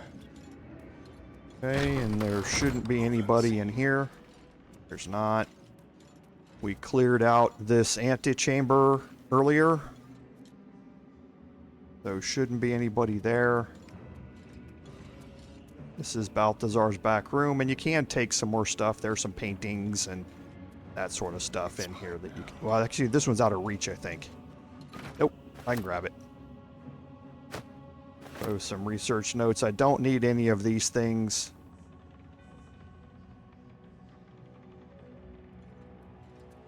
All right. Go out here. Shouldn't be anybody out here, but this door's open. We can go into Ketheric's room.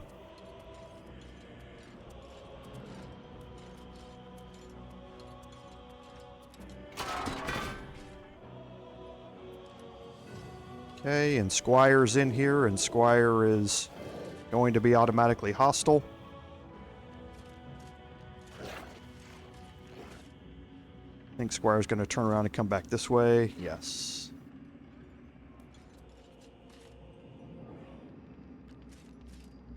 I think we should be good on Squire now. Yes. Slowly. Should move this way, then move this way, and we should be able to get our sneak attack in.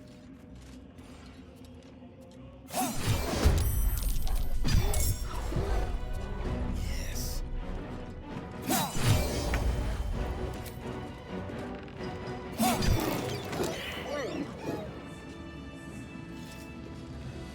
Okay, so I failed a perception check, and I'm pretty sure that's on here. So we'll move Astarion back. We'll group everybody up. Oh, okay, so they're coming in a different way. Yes. Just like old times. Don't need them hiding.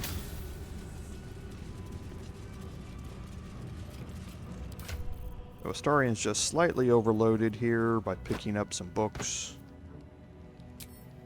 So that should be good. So let's break our group, get Shadowheart to drop a guidance here.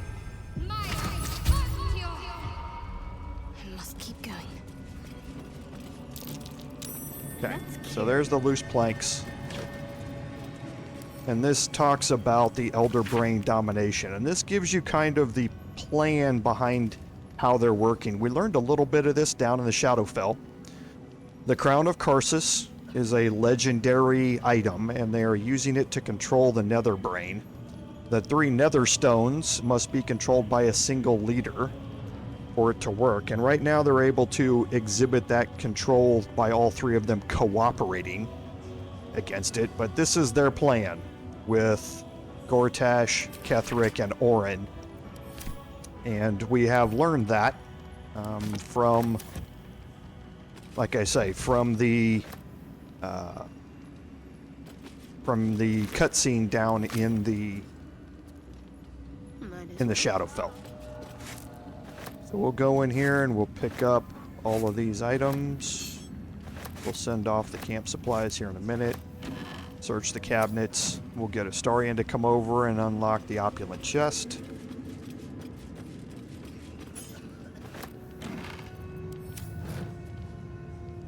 Okay, there's some more crafting, or some more camp supplies.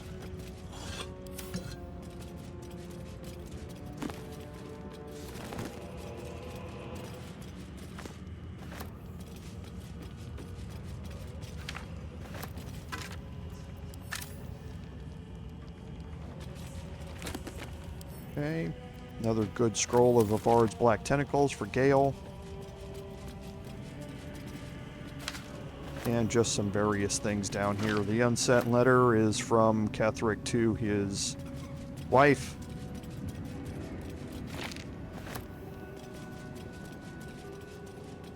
There's a missive from Gortash over here on the desk, which again is going to explain more of the plan.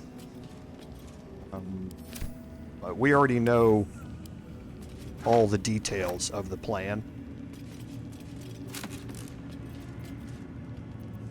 Okay, nothing much there. And now we'll have Astarion come in here. Yes. Probably going to switch out to his thieves gear.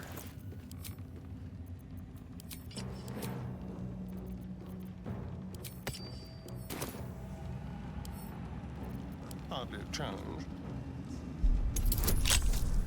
Okay, 14, total bonus of 14, so we're good.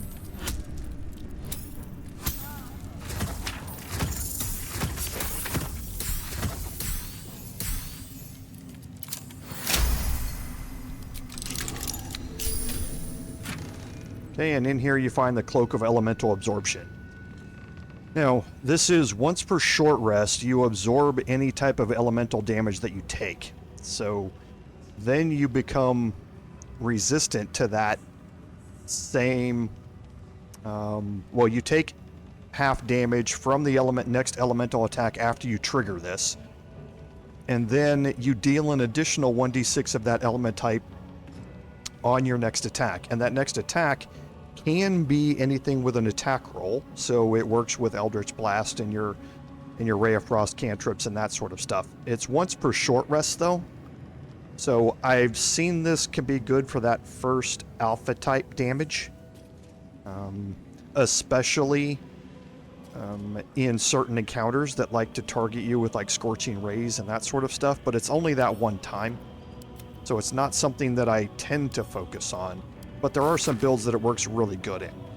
And again, this was a letter from Melodia to Ketheric, letting him know that she's still loyal That's to almost beautiful. Imagine what she'd think if she saw him now.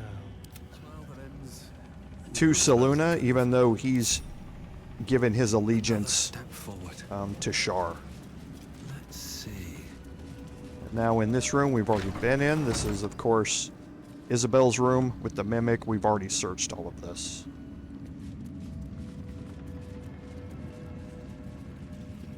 Okay, so now we have finished up the main floor here. All we have left is to go through the ornate door here, and that's going to lead us to the main encounter with Ketheric on the roof. But before we do that, we want to walk out of Moonrise Towers and go take a long rest, because we don't want to go into this fight short-handed.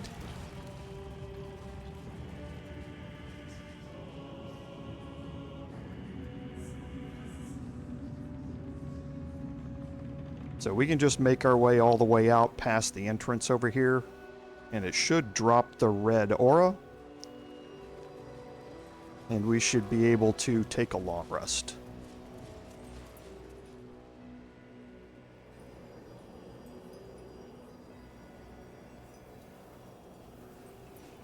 I do want to make sure that we have done some other things here, because haven't we not done this? Yeah, we haven't done this center spot either.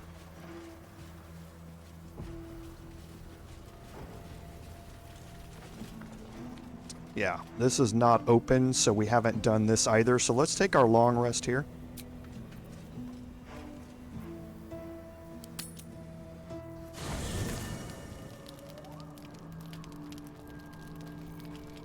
And we'll do our conversations real quick. Always at your side. It was unsightly watching Shadowheart slay the daughter of Selûne. I didn't think she would sink so low. Okay, so now we'll get to see everybody's reactions to what she's done. So, Shar's chosen walks among us. How lucky we are. Still, if this means we can take a shot at Ketheric, it may well be worth it.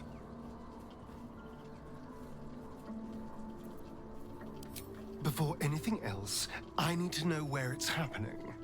To the public, Cazador is an ordinary noble. A little reclusive, perhaps, but just another of the great and the good of Baldur's Gate.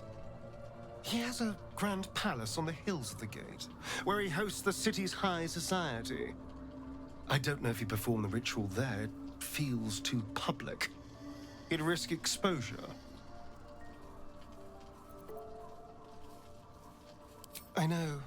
Subtle, isn't it?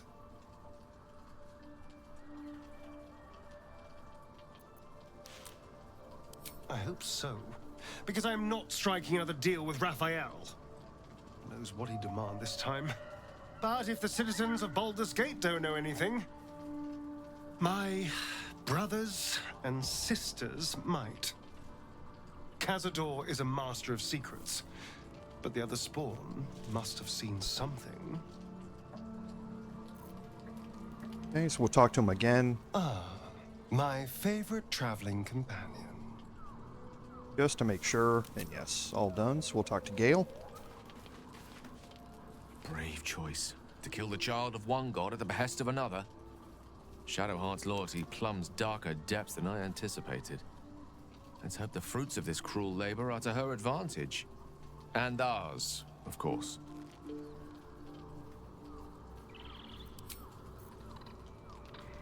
Okay, we're going to talk to Shadowheart last. A veritable angel, chained and tortured for centuries. To think she was so close to freedom. Unfettered slaughter. No more and no less. I thought better of Shadowheart. That was my mistake. Okay. And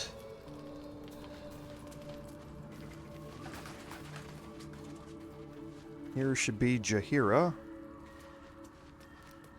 Don't think she'll have anything else to say. Yes? You have news? Okay, not yet.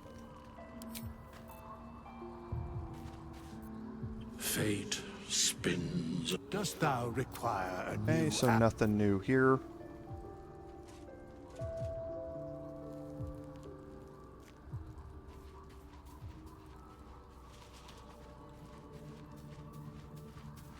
And I believe that's where Minthara would be if you had recruited her.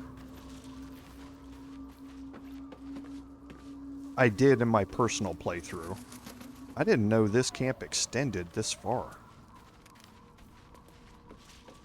Oh, so here's where the mirror is.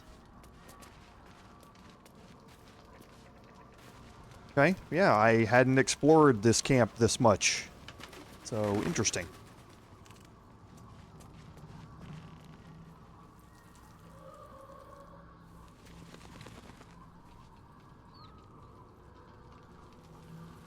We'll head down one level and see if Paulson has anything to say down here.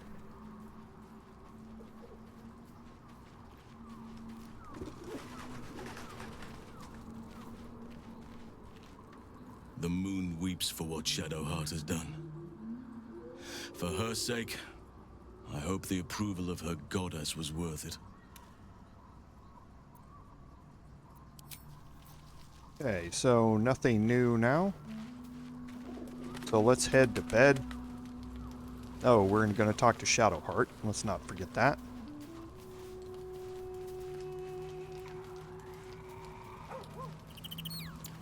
Did you want something?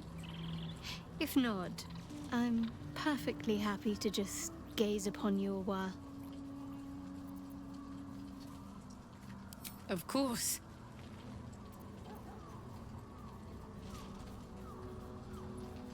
Just the one?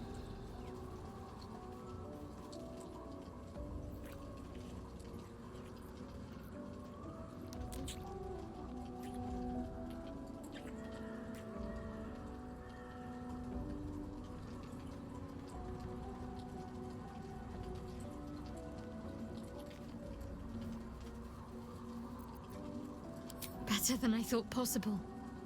I have done as Lady Shah wished, and she has rewarded me in turn. All is well. Or almost. The Night Singer wants my heart. All of it. Fine. What's on your mind? No notes. You've exceeded my every expectation. Considering all we've been through, I think I was very lucky to find such favorable company. And attractive company too, no less. It's the tusks. It's got to be the tusks. Okay, so now let's head to bed.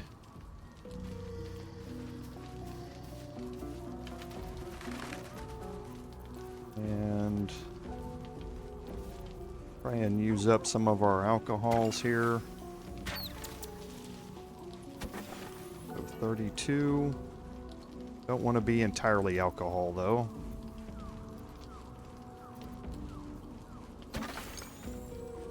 Oh, I need a 4.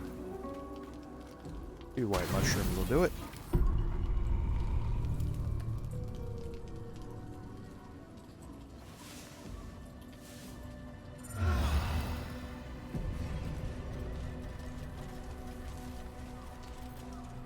Okay, so Shadowheart wants to talk to us again. Notice anything new? This hairstyle is closer to Lady Shah's own image. I did it to honor her. What do you think? Should have turned off helmets before we had this encounter. Good. I did this for Lady Shah. For myself. But I had hoped you'd like it as well. Okay, so these are the same conversation options. What's next? So looking at Shadowheart, we can turn the helmet off.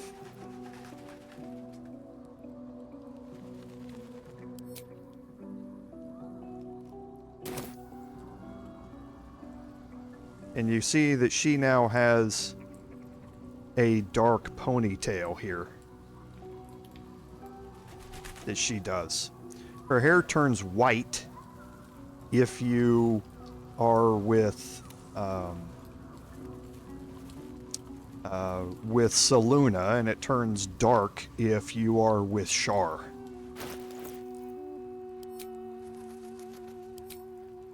So we will hide our helmets during our dialogues. Careful, I might. Probably a good choice to have. Gale's is not that big a deal. Still alive, so that's progress. Okay, so we are going to leave camp.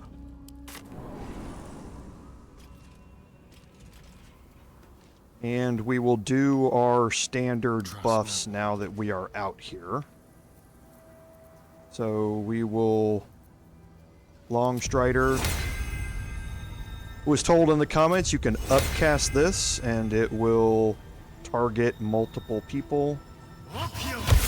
So yes, you can, instead of casting it 4 times, you can just cast it twice. I've got a long road ahead. Okay, and then There's no time to waste.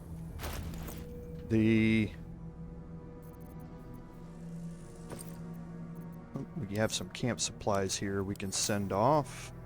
All right. What now? I wonder what the next move is. Quite ready for you. And the fan favorite. What to do? So I do have the hammer on my back. Your desire.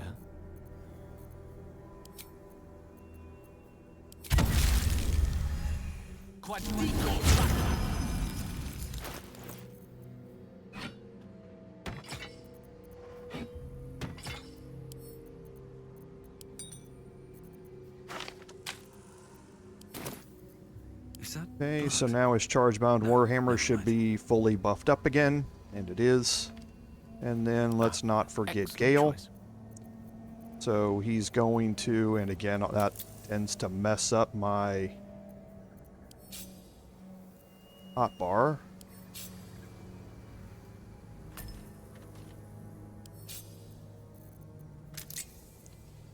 Okay, so he's going to cast Armor of Agathis on himself.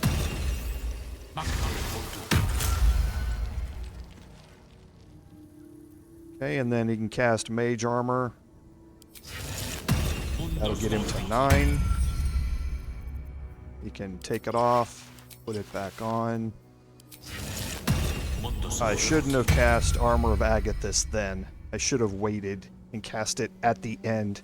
That's a mistake, because once I take that off, then Armor of Agathis disappears. It even says that in the description. Yeah, condition ends when the Icebite Robe is unequipped. So that was a mistake on my part. I need to remember that in the future. I have a lot on my mind and, well... Okay, but I'm not going to take another long rest just to bring it back. Okay, so now we need to go through this central area here. We've looked at this before, and there shouldn't be anybody still alive out here. Yeah, they're all dead.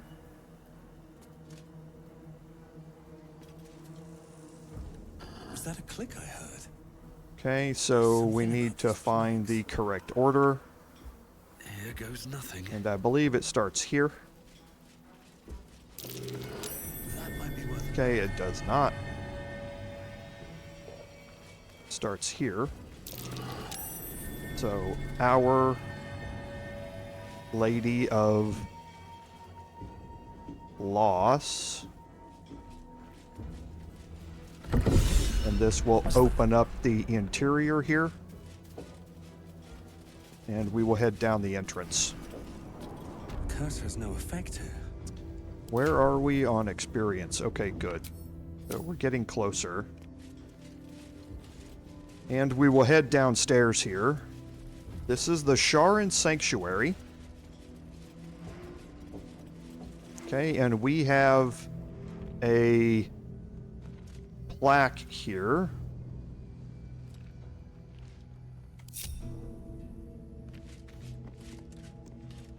Do you accept Shah's test of your intellect? Okay, so this is the intellect test.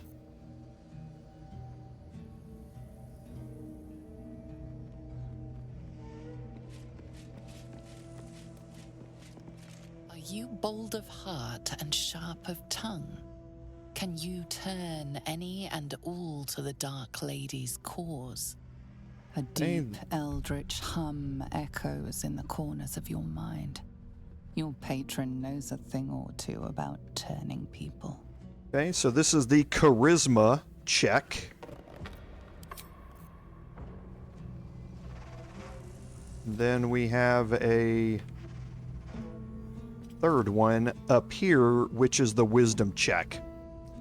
Okay, so we're going to group everybody up here, and we're going to start with the charisma check for my paladin. Are you bold of heart and sharp of tongue? Can you turn any and all to the Dark Lady's cause? A deep eldritch hum echoes in the corners of your mind. Your patron knows a thing or two about turning people. So I can make the saving throw, which is just charisma based, or I can add advantage onto this. So the saving throw here is going to get me a plus 10 to the roll. My warlock charisma is only going to give me a plus 5 for my charisma, but add advantage. I'm actually going to take the plus 10 on this one. A 14 DC. I can add in resistance here.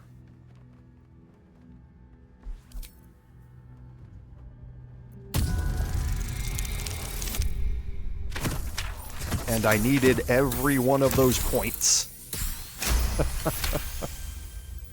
But if I'd have rolled that 3, maybe I would have rolled something higher with the advantage. But I'd still need to roll a 9 to pass it. Confidence surges through you. You feel like there is nothing you can't do, no one you can't win over. The statue seems to agree and approve. Okay, and that's given you Dark Lady's Grace, so I have a plus 5 bonus to Charisma until I take a long rest. So my charisma's 26. So that's giving me a +8 bonus to my damage and to hit with my packed weapon. So now you can see it's 19 to 40 with the charge-bound Warhammer because of that charisma bonus. A long way to go. Okay, so now I'm going to go over to the wisdom test. Ever onward.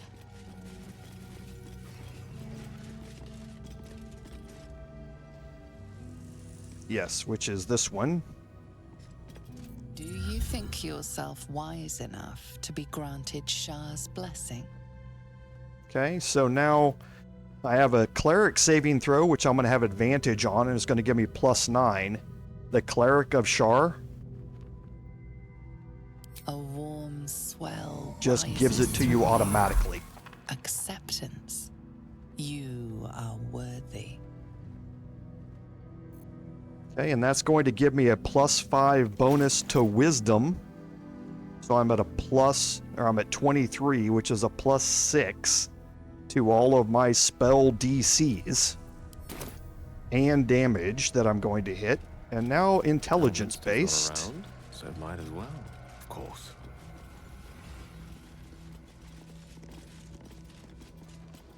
Do you accept Shah's test of your intellect? Okay, so because I do have cleric levels, I can have advantage on this. So it's +3 from intelligence or +3 with advantage. So I'm going to go ahead and take the advantage here. I'm going to be able to add in resistance.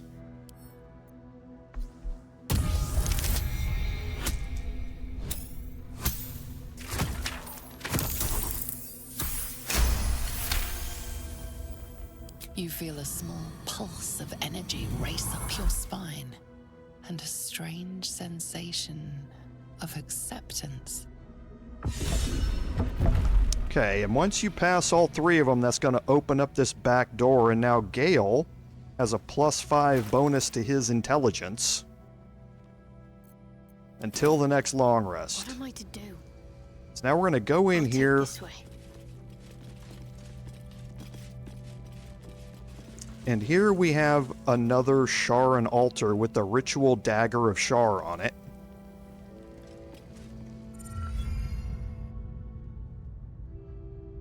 An altar to Shah.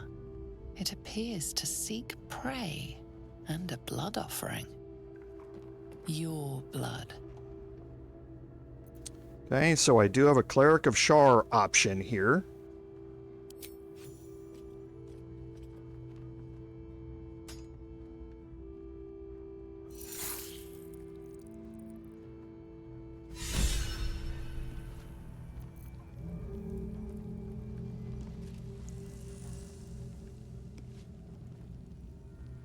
Okay, so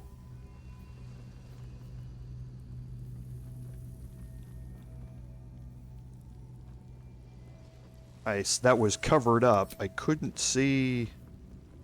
Oh, I just gained an inspiration because of it. I can't remember. Let's try this here with somebody other than a Cleric of Shar, because I honestly can't. It's been too long since I played this part. Okay, so there's nothing here. So it's just an inspiration from her. You have the option to take the dagger. I'm going to have her leave it. Or have him leave it. I'm going to break my group. I'm going to move my Paladin here. Keep your distance. I'm going to move Astarion over here. Which way to the nearest And Gale line? kind of around the corner as well. I'm going to go in here with Shadowheart. And have her interact with this again. Actually, I'm thinking whether I want to do that. I think I don't. I want to have Astarion out here. Shouldn't have wished to live Go into in hiding. interesting times. Go into hiding. There is And now work I'll to have do. her interact with the altar again.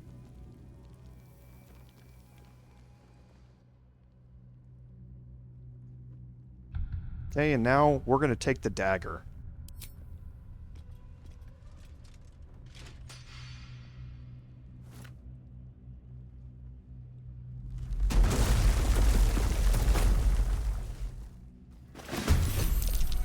Okay. And that's going to bring out the 3 Sentinels. The Intelligent, the Wise, and the Charismatic Sentinel. And they're all different types. The Intelligent Sentinel is a wizard-based character. The Charismatic Sentinel is your Paladin-based character. And your Wise Sentinel is your Cleric-based enemy. Okay? So what I want to do here is, again, I'm not going to get crits here because we are not surprised, but I do want to get out there and do some damage with Astarion.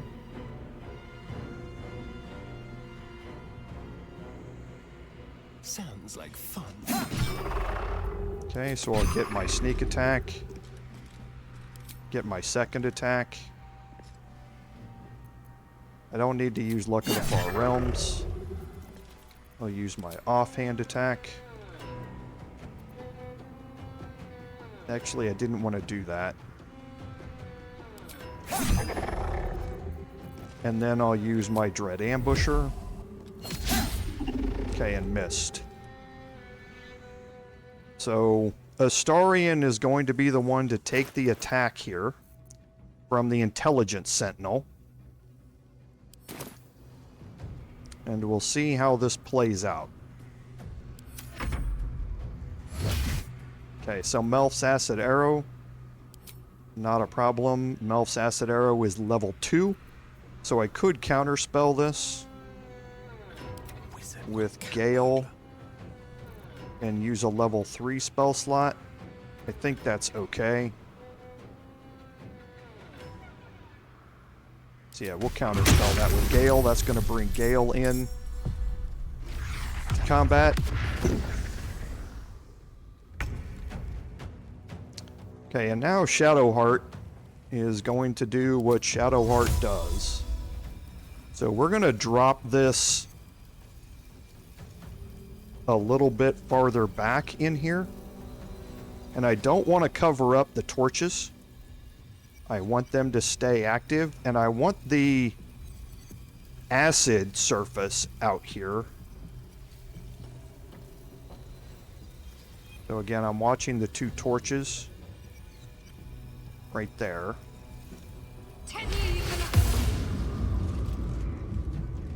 Okay. Why is Astarion blinded? Oh, he's got his thieving gear on. Like, why is he blinded? I forgot to change him out of his thieving gear. Let's finish this. That's one thing I really miss not having y'all here, because that's the new thing that my community is going to have to be reminding me of every time. And now I'm going to move Shadowheart into the darkness here.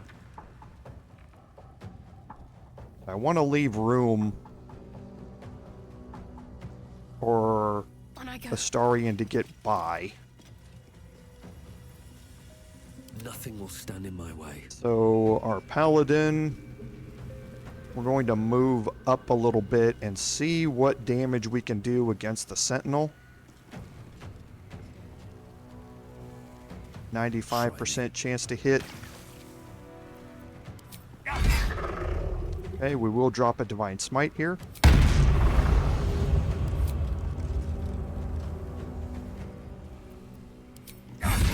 We'll drop our second Divine Smite here to get rid of him entirely. And that's exactly what I wanted to see happen.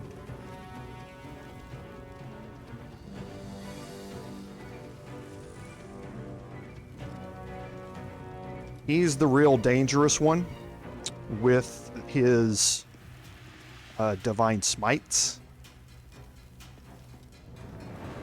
What's my armor class right now? 20? Okay, so I think I'm going to stay here. No, because I think I know what these attacks are going to be. I'm going to move him back a little bit. Creator, destroyer. Okay, so Gale.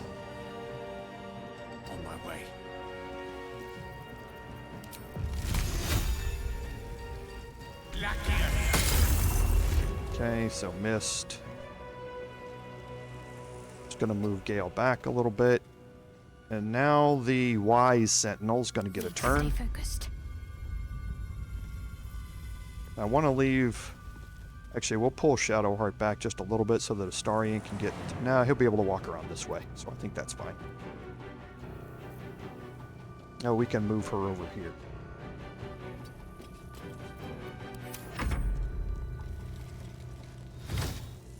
I forgot, they're immune to being blinded. That's right. So, inflict wounds is going to hit hard here.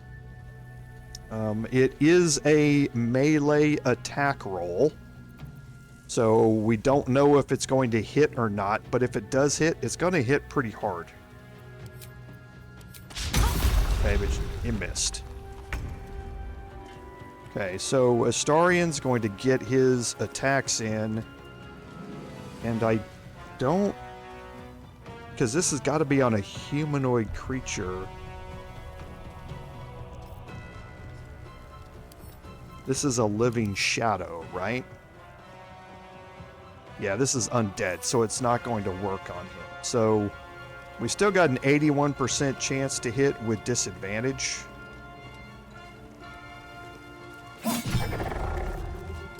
We're just not going to be able to stack up a whole lot of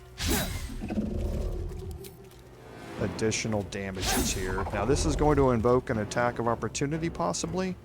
With finesse. No, it didn't.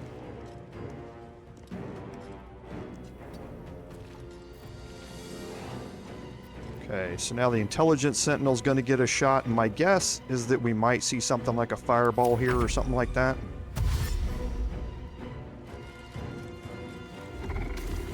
Okay, so it's just moving in. Tried to shove Astarion. Time to push my luck again. So let's try and get rid of the wise Sentinel here.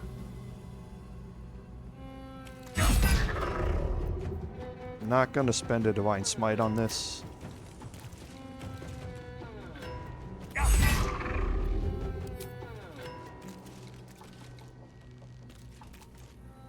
Battle of wits.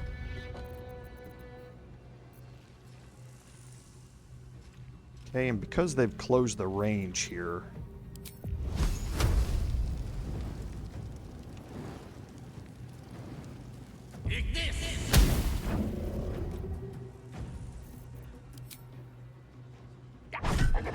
might as well use my offhand attack.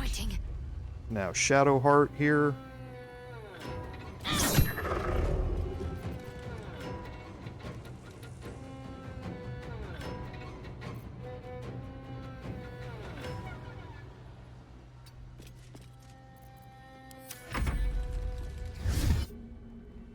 Okay, now we are definitely going to counterspell that.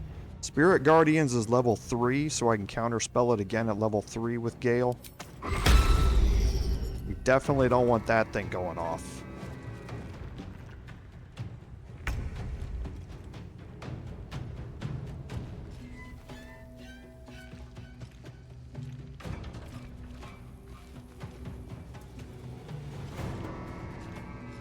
It's weird that I can't do a melee attack there. I can. That's what I thought.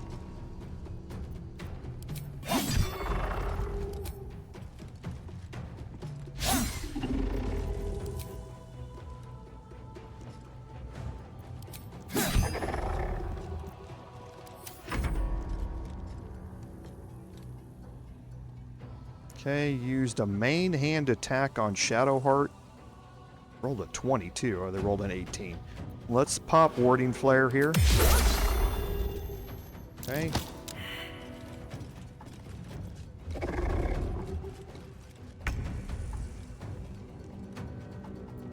And Gale can start working on the Intelligence Sentinel here.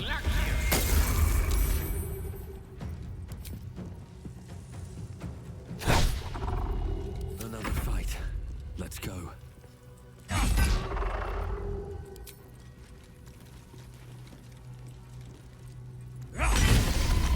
Okay, so that's exactly what we needed to see. I can move over here, threaten him so that he'll have disadvantage on his other attacks. Now he's undead. So our cantrip there is going to do a lot of damage. And now Astarion can move out. Yes, here. Missed his 75%er. And that should get sneak attack.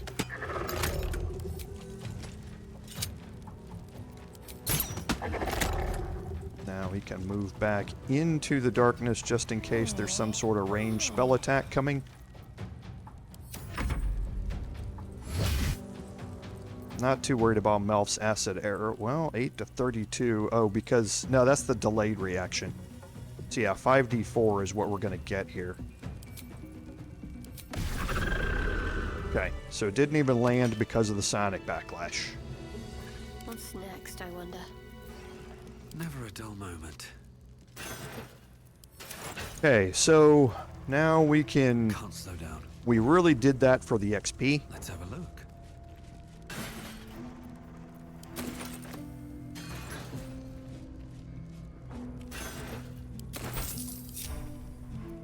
And we are done down here in the Sharran Sanctuary. We are going to take a short rest. Enough sitting around. That's going to get our Divine Smites back.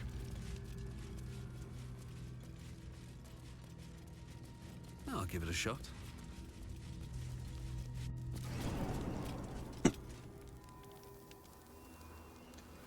Okay, so now we got some good bonuses going into the fights that are ahead of us here. Want to make sure I think we looked last time. Yes, we went into the House of Healing last time and dealt with the morgue last time and that sort of stuff. Yes, down here. So we did all of that last time. So we have looted the Brewer's Alchemical Stash. It's just this showed up after we had already looted it. We did the Githyanki attack down here. So I think we're free now to go back to Moonrise. And we're going to head back up to the top, but we just have some rather significant bonuses now with this as well, which is always good to have. So I guess a good thing delaying the central Sharran Sanctuary until now. Unintentionally, of course, but we'll just say it was planned. What? Okay. Wasn't expecting them to have popped up here.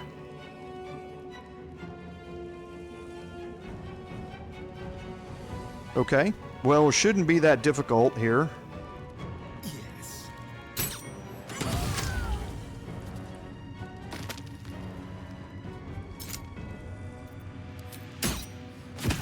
Okay, so now I've got Executioner available as well.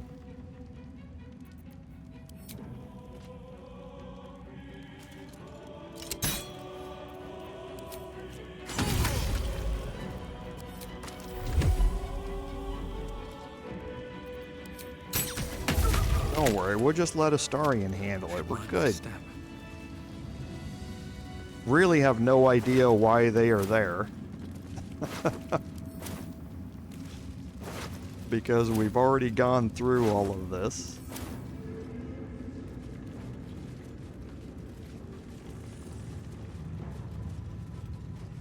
Okay, so let's head upstairs.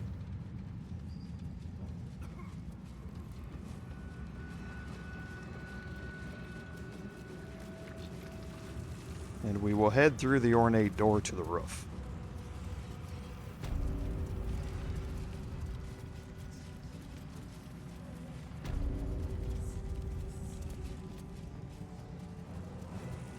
Okay, now I'm going to drop a save here. Not because of save scumming purposes. But what we encounter up here can be a little odd sometimes. So we'll go ahead and head into the ornate door here. We're going to... I don't think this is going to matter.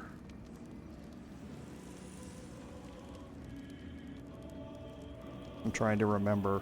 It's been a long time since I've done this. I don't think it matters. So we'll head in.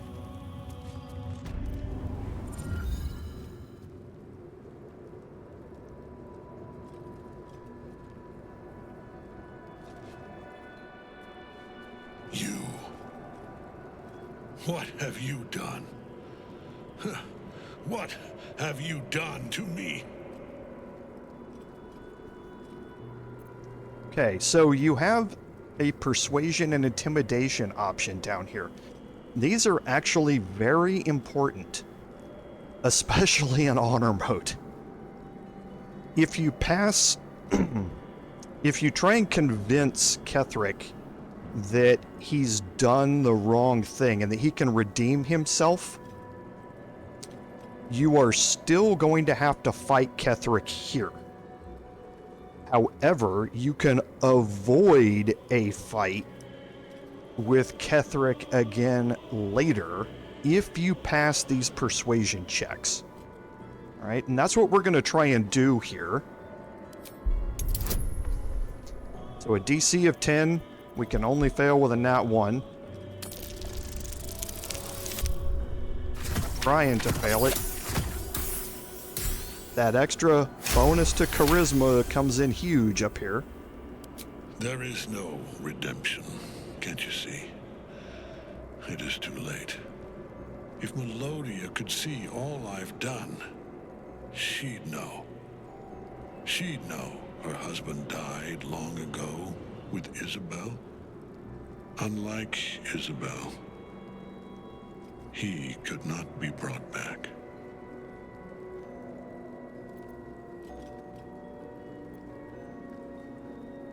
I haven't forgotten her embrace. Melodia's. Nor Seluna's. But the Moon Maiden did not intervene when my life was dismantled piece by piece. And when I tried to buy it back, it cost me everything. Everything. We are copper pieces in their belts. Tokens to be traded for scraps. You have beaten me, true soul. But the gods beat me first.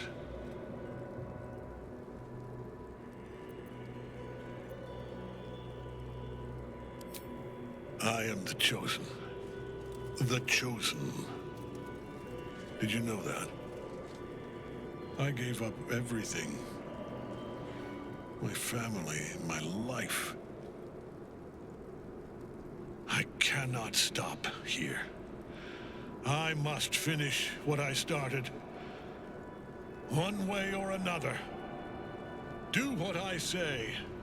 Prostrate yourself before me, for if you do not, your suffering will be worse.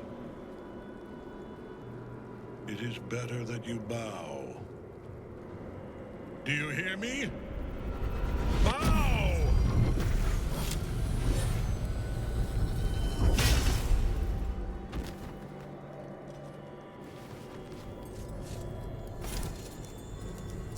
The prism. You've had it all this time, you worm. You will bow before me. And if you will not bow, you will break. Okay. So, we did pass that initial check there. And now you see that we have these Necromites all around the outside here. Ketheric is up here at the top of this. And we have Sistera here down on the lower level. So what we're going to do is cast darkness here as quickly as we possibly can. Where do I go from here? Which is going to be with Shadowheart. So we're going to try and we're going to have to soak up some damages here for a little bit. But the Necromites and things like that are going to be a danger to us. They're vulnerable to bludgeoning damage, which is nice, but their ranged attacks, their ranged spell attacks, are what's going to be a problem. So we want to try and take out any of these that we can.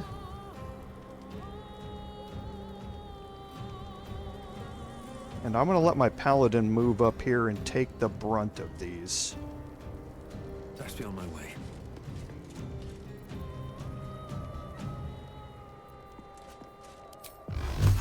Okay, now remember, with my additional charisma, I'm getting huge bonuses to my hit and to my damage here with these attacks. And I want to take out ones that are in front of my other characters. I don't want to be focusing on these ones behind me.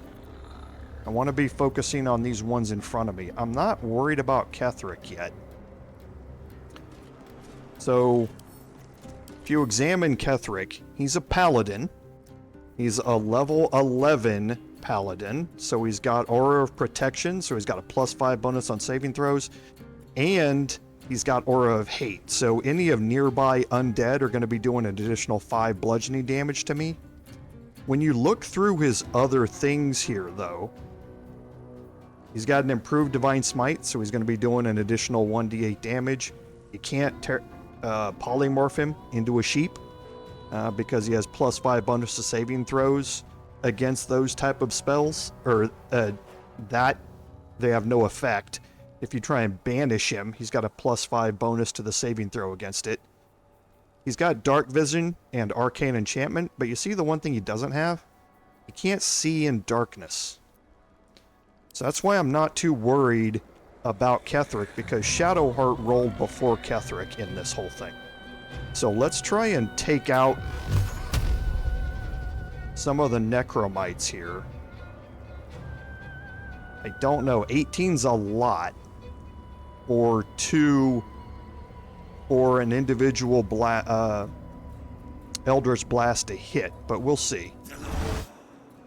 Okay, rolled a 35. Okay, so I thought it was a little high.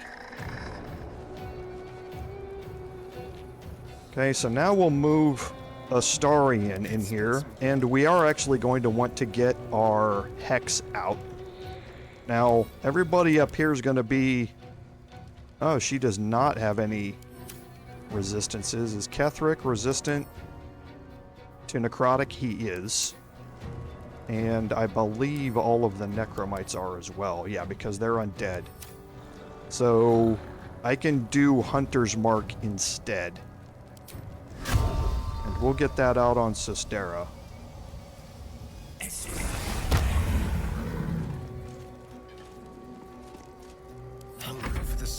And now for Astarion, we'll move Astarion up here and see if we can finish off any of these. Quickly. Okay, so the one with 5, we'll use our main hand attack. And again, for this I don't need Sharpshooter. I'm going to have enough damage without it. And that guarantees the hit. Okay, now this one, I'll use my offhand attack.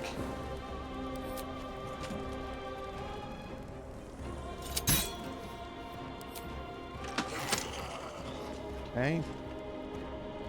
And then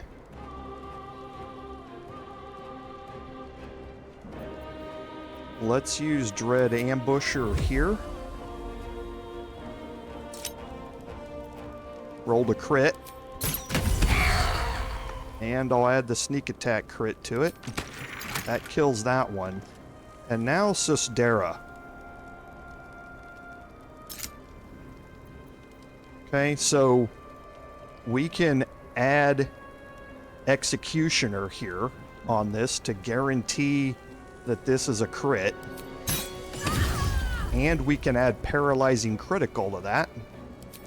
So she is now paralyzed for 2 turns. So she was moving in front of us, but not anymore. So now all I have to do is soak up an attack from one Necromite here. And with that, I'm going to move Astarion back here.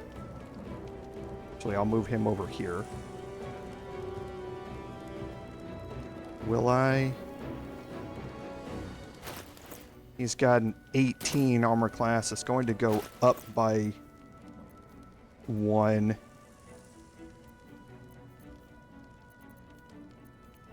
No, he's got an 18 armor class, so we'll leave him here. We'll end turn.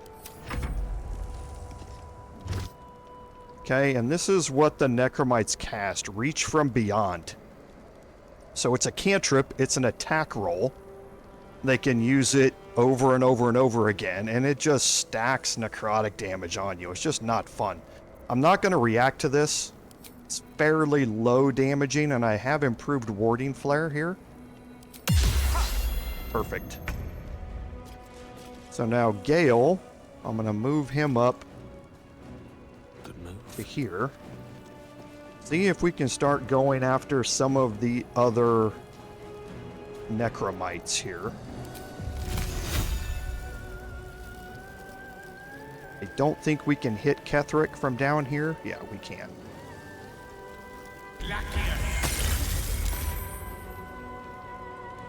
Okay, and we don't need necessarily to drop Hex out here. But, you know, I might as well. I should have dropped that first. I could have killed this one.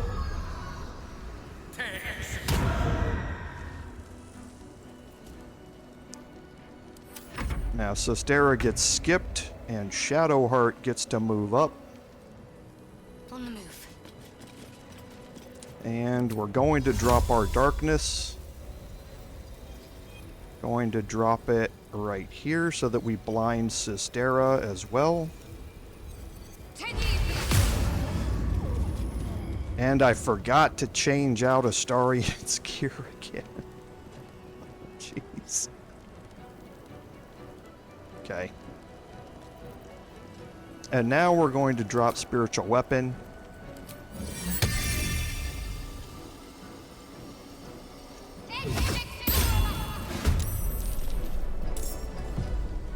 And now Ketheric is going to get his turn.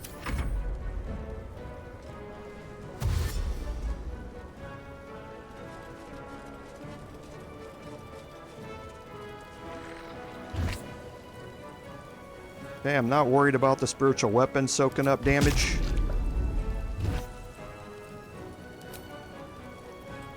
Don't care about improved. I'm going to save the improved warding flare.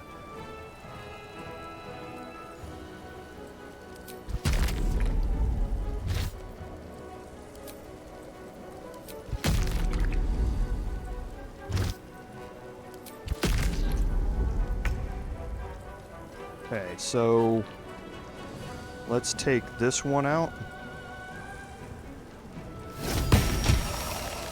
All right.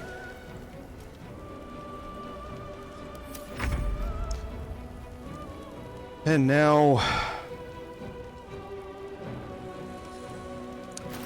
I really need to change that out. It just has to be changed out. So I'm going to spend my action to swap that out.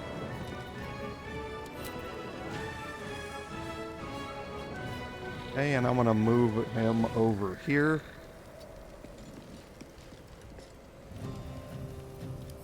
Now, even the offhand attack against Sostera is going to be a crit because she's paralyzed for a turn.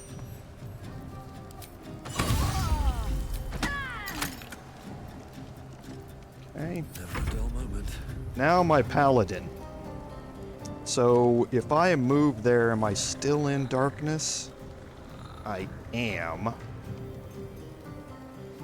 Going to have only 65 because Ketheric is not blinded. So I think we'll go take out Sostera first. This is going to be a crit. That will end her. I'm going to move up to darkness, to the edge of the darkness. Don't waste a step. I'm going to use to reapply Hunter's Mark here on Ketheric. See if I get a 65%er to land here. Okay. I can drop Luck of Far Realms here and guarantee a crit on this. So, boom goes the dynamite. Boom goes the dynamite. My lord beckons me. You have no idea what you're meddling with. You're a pawn, a slave to forces you cannot comprehend.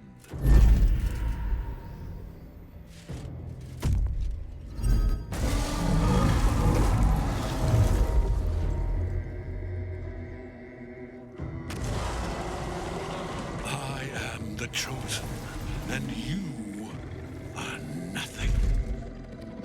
Follow. See. That tentacle was colossal. How can such a thing be possible? Okay, we'll go over what happened here in just a second.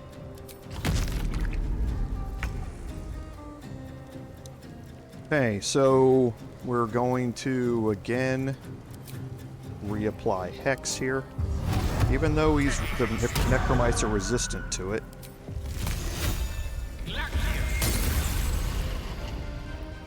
Dropped a crit there. Shadowheart should be able to get off a nice bit of damage here.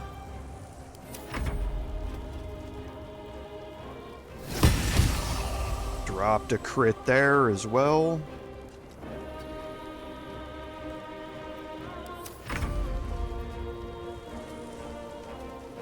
Okay, and where is... Ah, there he is. I was like, where's the last one?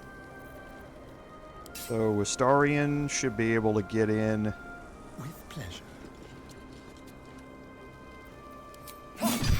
Melee, a melee, and an offhand. That's a crit. My faith will guide me. That thing came from below. We need to find out where it took Ketheric. Okay, so what you saw was a tentacle of the Nether Brain. We've already learned that the Nether Brain is being controlled by the Chosen, by Ketheric. If you rescued Aelin, then she will be here and she will join this fight with you against Ketheric. And it can make it quite a bit easier. However, she doesn't tend to follow good rules of combat, so to speak. So she will not stay inside your darkness. She will roam around all over the place and normally go after the Necromites. And Ketheric will go after her. And she can go down pretty quickly if you're not protecting her against Ketheric's smites. But once you get Ketheric down below a certain number of hit points, that cutscene will play. That tentacle will capture Aelin and take her with Ketheric, with it and Ketheric when it leaves. And that will play into the next encounter that we are going to have with Ketheric. But for now, let's go around here at the top. Let's see what this does. We have another note from Gortash. So just a note to say, I was alarmed to learn that your strike teams have not yet recovered the artifact. The Githyank here after it as well. So this is from Gortash. So everyone's starting to get a little bit upset that they haven't been able to find the prism. What's inside? But now Ketheric knows that I have it. And that's going to change the interactions here because he's going to let everybody else know now that I have it. Okay, so here we have another Merculite Scourge that you can pick up. So I'm going to send that one to camp.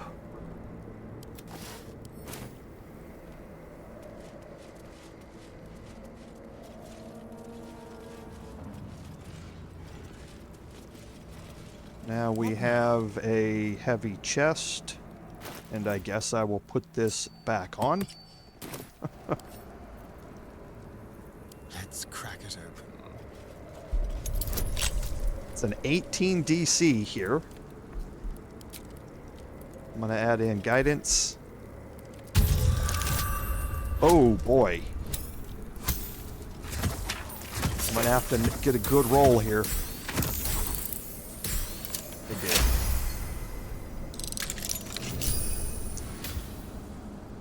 Still breathing, despite everything. And in here you have the Ring of Exalted Marrow. So this ring gives you 2 level 1 spells. The first is Exhort the Risen once per long rest. So you can subjugate the undead with your commands. That basically turns them to be your allies. And you have Ghoulish Touch once per long rest, which is lash out with deadly claws and possibly paralyze the target. So elves and undead cannot be paralyzed by this attack. So this is another way to possibly paralyze your enemies. Again, once per long rest. So another way, we've seen how useful paralyze can be. This is, again, another possible way to do this. So I always keep this on Astarion, because now I've used the... Watch your back. And we'll put the Eversight ring back on. I have used the Surgeon's Subjugation Amulet already. So it is now going to need a long rest to repair. But instead, I could sacrifice Killer's Sweetheart because, again, I've already used the Executioner trait on it. And I can swap it out for Ring of the Exalted Marrow, if I would like, to try and get another paralyzing touch out of it. Okay. So that is certainly one way to do this. The other is simply just to go take a long rest now. And we're not very far down on our action economy, and we do have all of our bonuses still with us. So I would like to try and not do that at this point. So I'm going to swap out... Jeez, why is this being a little strange? So I'm going to swap out the Killer Sweetheart until a little bit later on, after what we're going to be doing. Okay, so there are some more Necromites we can search.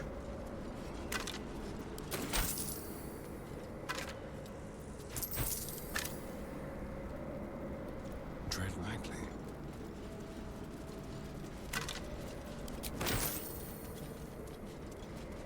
Okay, we do have another Necromite down here.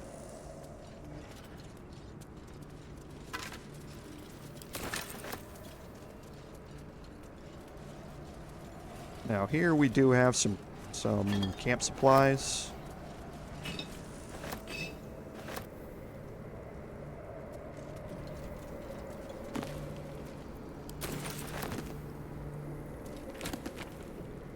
And a Scroll of Blindness for Gale. Not that that's going to be very useful at the levels that we're at now. I don't know if I've noticed those before. Just interesting. Don't need them. Okay, we are going to send these camp supplies off. Okay. I have a lot on my mind. Now, you can walk around the outside. There are some crates out here and that sort of stuff that you can search. There's nothing else important out here to search on the roof. Wonder if the gods are watching me. And what you're left with now is this area here. And the Hollow Tower is a way that leads you into the Illithid colony. And there is something that you want to have. You don't necessarily have to, but now you can see that we don't have a red halo anymore. So we're going to go back to our camp real quick. I'm going to look in my camp chest really quickly. I have a dark mind and a slave mind. Okay, I'm going to take those out.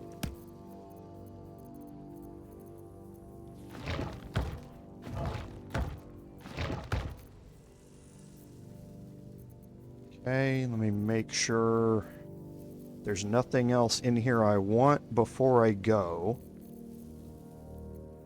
I don't think there is. I don't know why there's a scroll of color spray in here.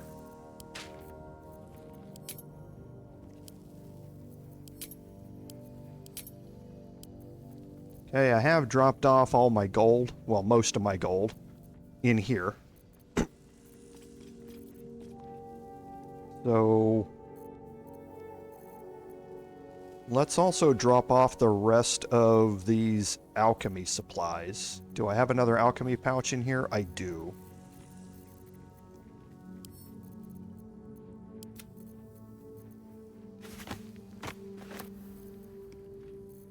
Okay.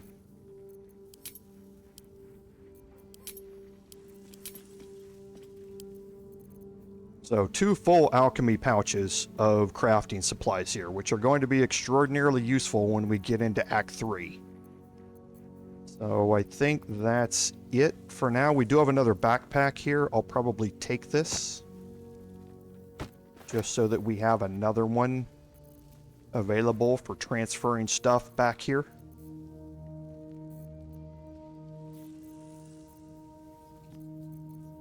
Okay, and I think that's it.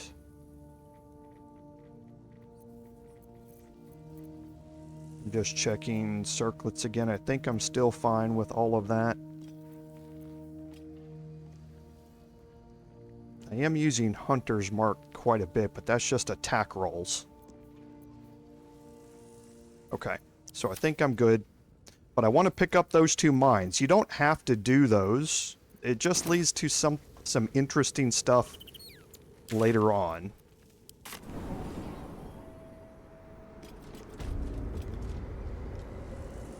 Okay, and now here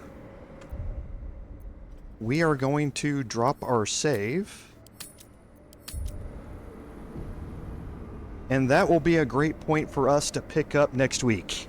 So next week we're going to adventure into the Illithid colony, and we are going to see how all of that plays out, which is going to include another meetup with Ketheric down below. So next week is going to be quite a fun time for us to see, as well as some of the explorations, the puzzles, the tips and tricks of going through the Illithid colony down below as well. So with that, again, I'd like to thank everyone who's watching this video while I'm gone. Without your support, none of this would be possible. This is Commander Jorval saying until next time, fare thee well.